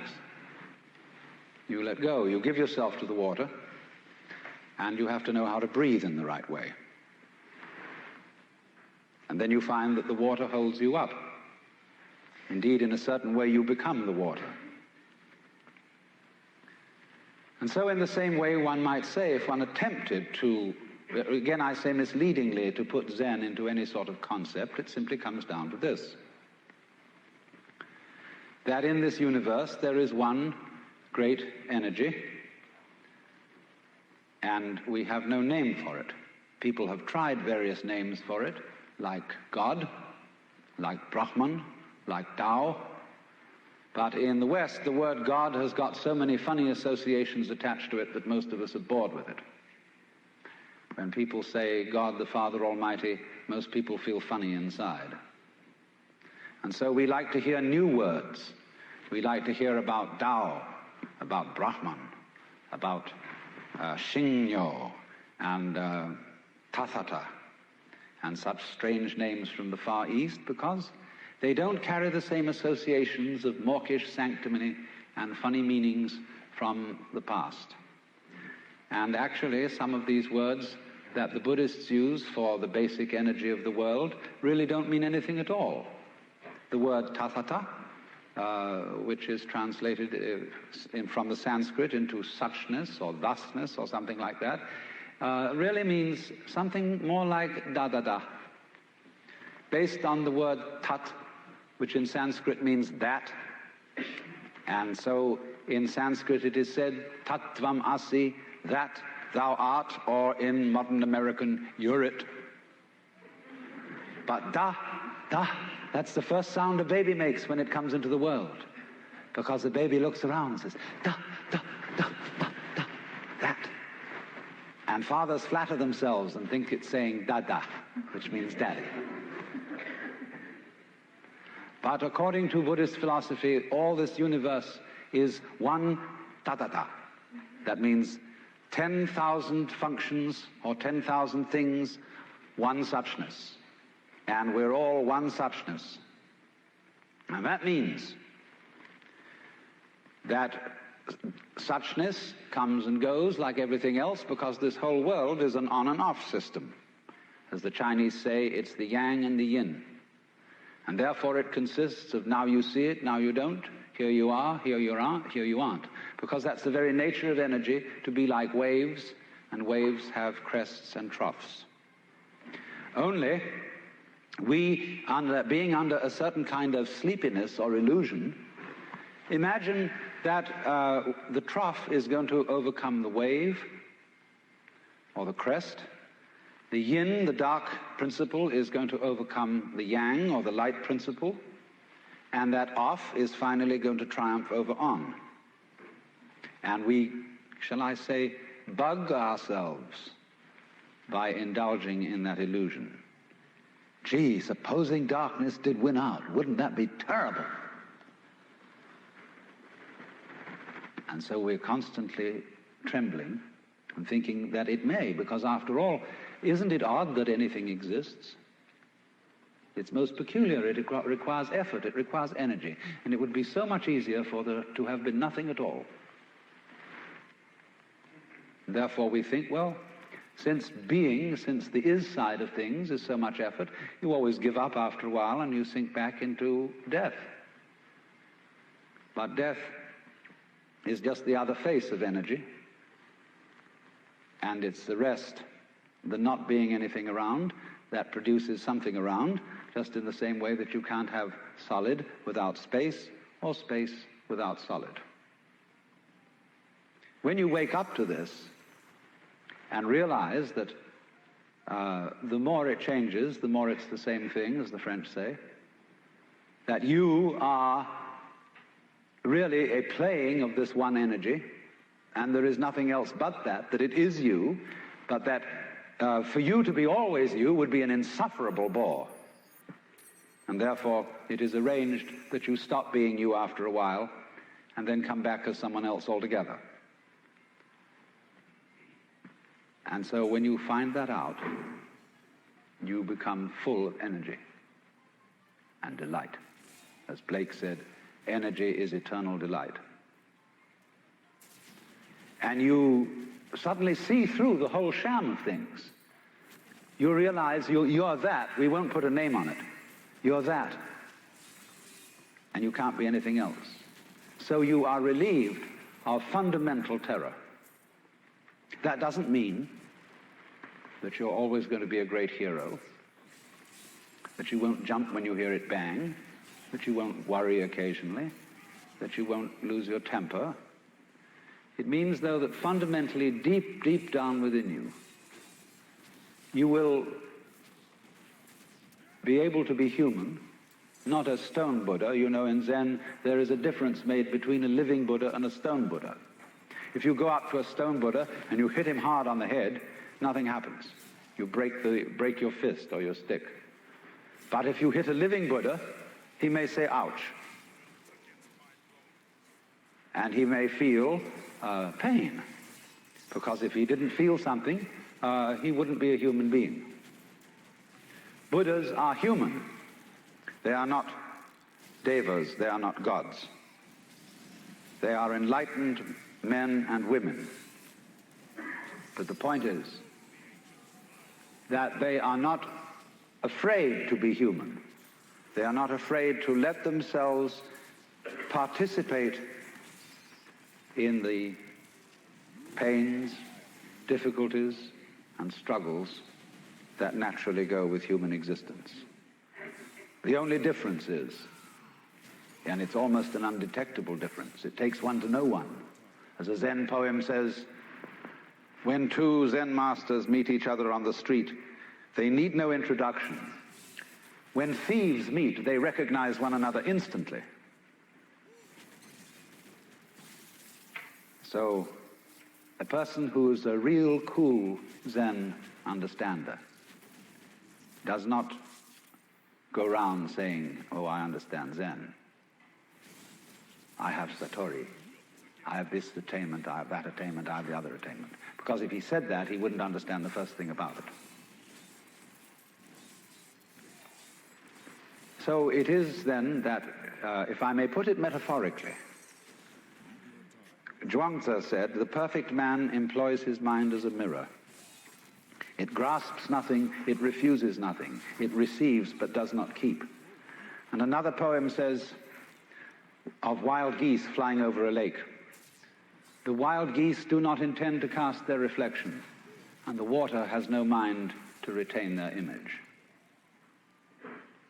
In other words, this is to be put it very strictly into our modern idiom. This is to live without hang-ups. The word hang-up being an almost exact translation of the Japanese bonno and the Sanskrit klesha. Ordinarily translated worldly attachment. But all that sounds a little bit, you know what I mean. It sounds pious. And in Zen, things that sound pious are said to stink of Zen. But to have no hang-up, that is to say, to be able to drift like a cloud and flow like water, seeing that all life is a magnificent illusion, a playing of energy, and there is absolutely nothing fundamentally to be afraid of. Fundamentally. You will be afraid on the surface. You will be afraid of putting your hand in the fire. You will be afraid of getting sick, etc. But you will not be afraid of fear. Fear will pass over your mind like a black cloud will be reflected in the mirror. But of course the mirror isn't quite the right illustration. Space would be better.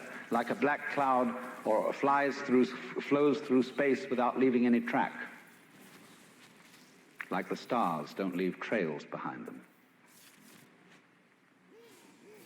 And so that fundamental that is called the void in Buddhism, the thing that, it doesn't mean void in the sense that it's void in the ordinary sense of emptiness.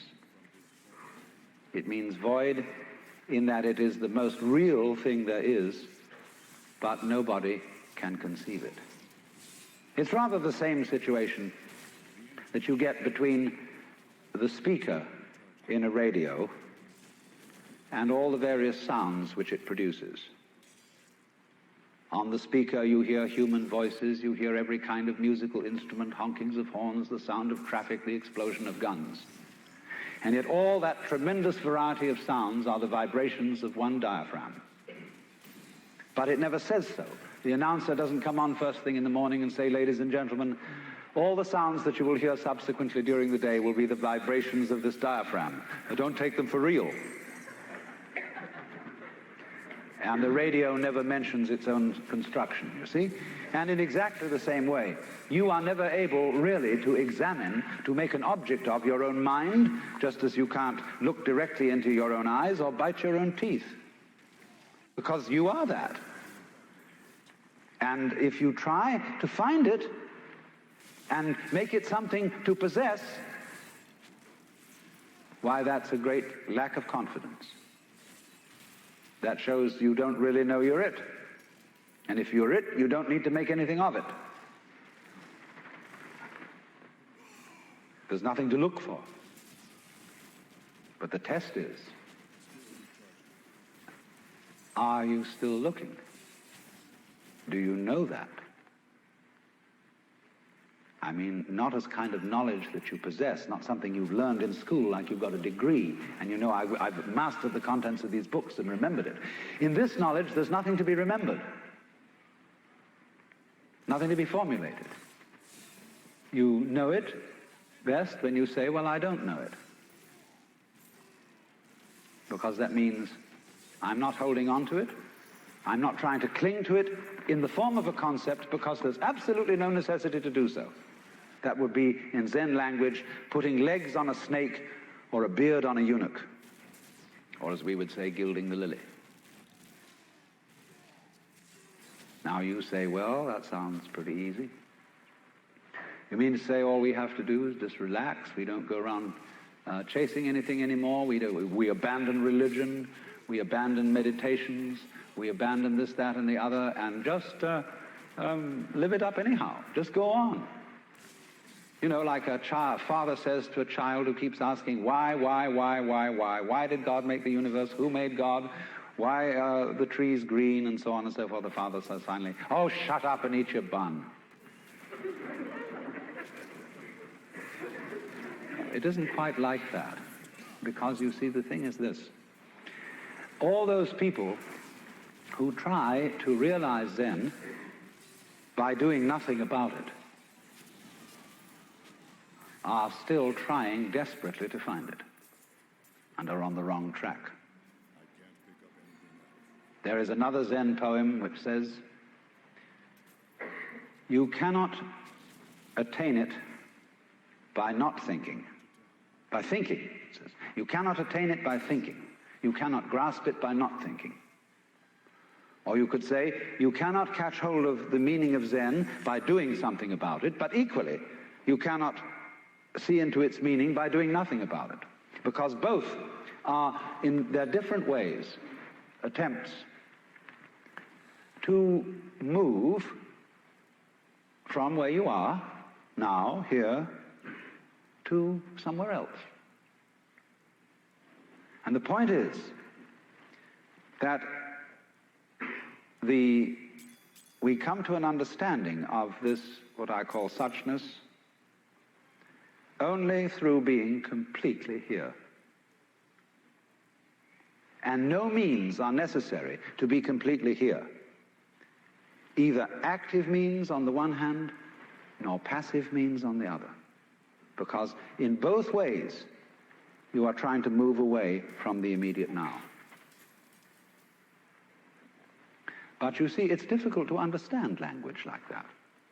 And to understand what all that is about, there is really one absolutely necessary prerequisite. And this is to stop thinking. Now, I am not saying this in the spirit of being an anti-intellectual, because I think a lot, talk a lot, write a lot of books, and am a sort of half-baked scholar. But you know, if you talk all the time, you'll never hear what anybody else has to say. And therefore, all you'll have to talk about is your own conversation. The same is true for people who think all the time. That means, when I use the word think, talking to yourself, subvocal conversation, the constant chit-chat of symbols and images and talk and words inside your skull. Now, if you do that all the time, you'll find that you've nothing to think about except thinking. And just as you have to stop talking to hear what others have to say, you have to stop thinking to find out what life is about. And the moment you stop thinking, you become into immediate contact with what Korzybski called, so delightfully, the unspeakable world. That is to say, the non-verbal world.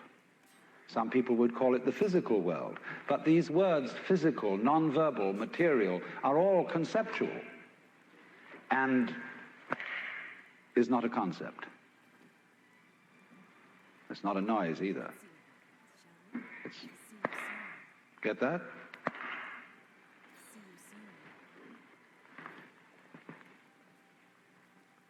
So when you are awake to that world, you suddenly find that all the so-called differences between self and other, life and death, pleasure and pain, are all conceptual, and they're not there.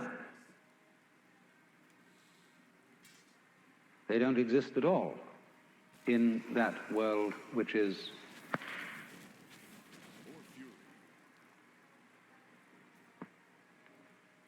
in other words, if I hit you hard enough, ouch doesn't hurt if you're in a state of what is called no thought. It just, there is a certain experience, you see, but you don't call it hurt. It's like when you were small children, they banged you about, and you cried. And they said, don't cry, because they wanted to make you hurt and not cry at the same time. People are rather curious about the things they do like that. And, but you see, they really wanted you to cry. In the same way, if you threw up one day, it's very good to throw up when you've eaten something that isn't good for you. But your mother said, ah, and made you repress it and feel that throwing up wasn't a good thing to do. Because then when you saw people die, and everybody around you started weeping and making a fuss, and then you learned from that that dying was terrible. When somebody got sick, everybody else got anxious, and you learned that getting sick was something awful. You learned it from the concept. So the reason why there is in the practice of Zen what we did before this lecture began, to practice Zazen, sitting Zen. Incidentally, there are 3 other kinds of Zen besides Zazen.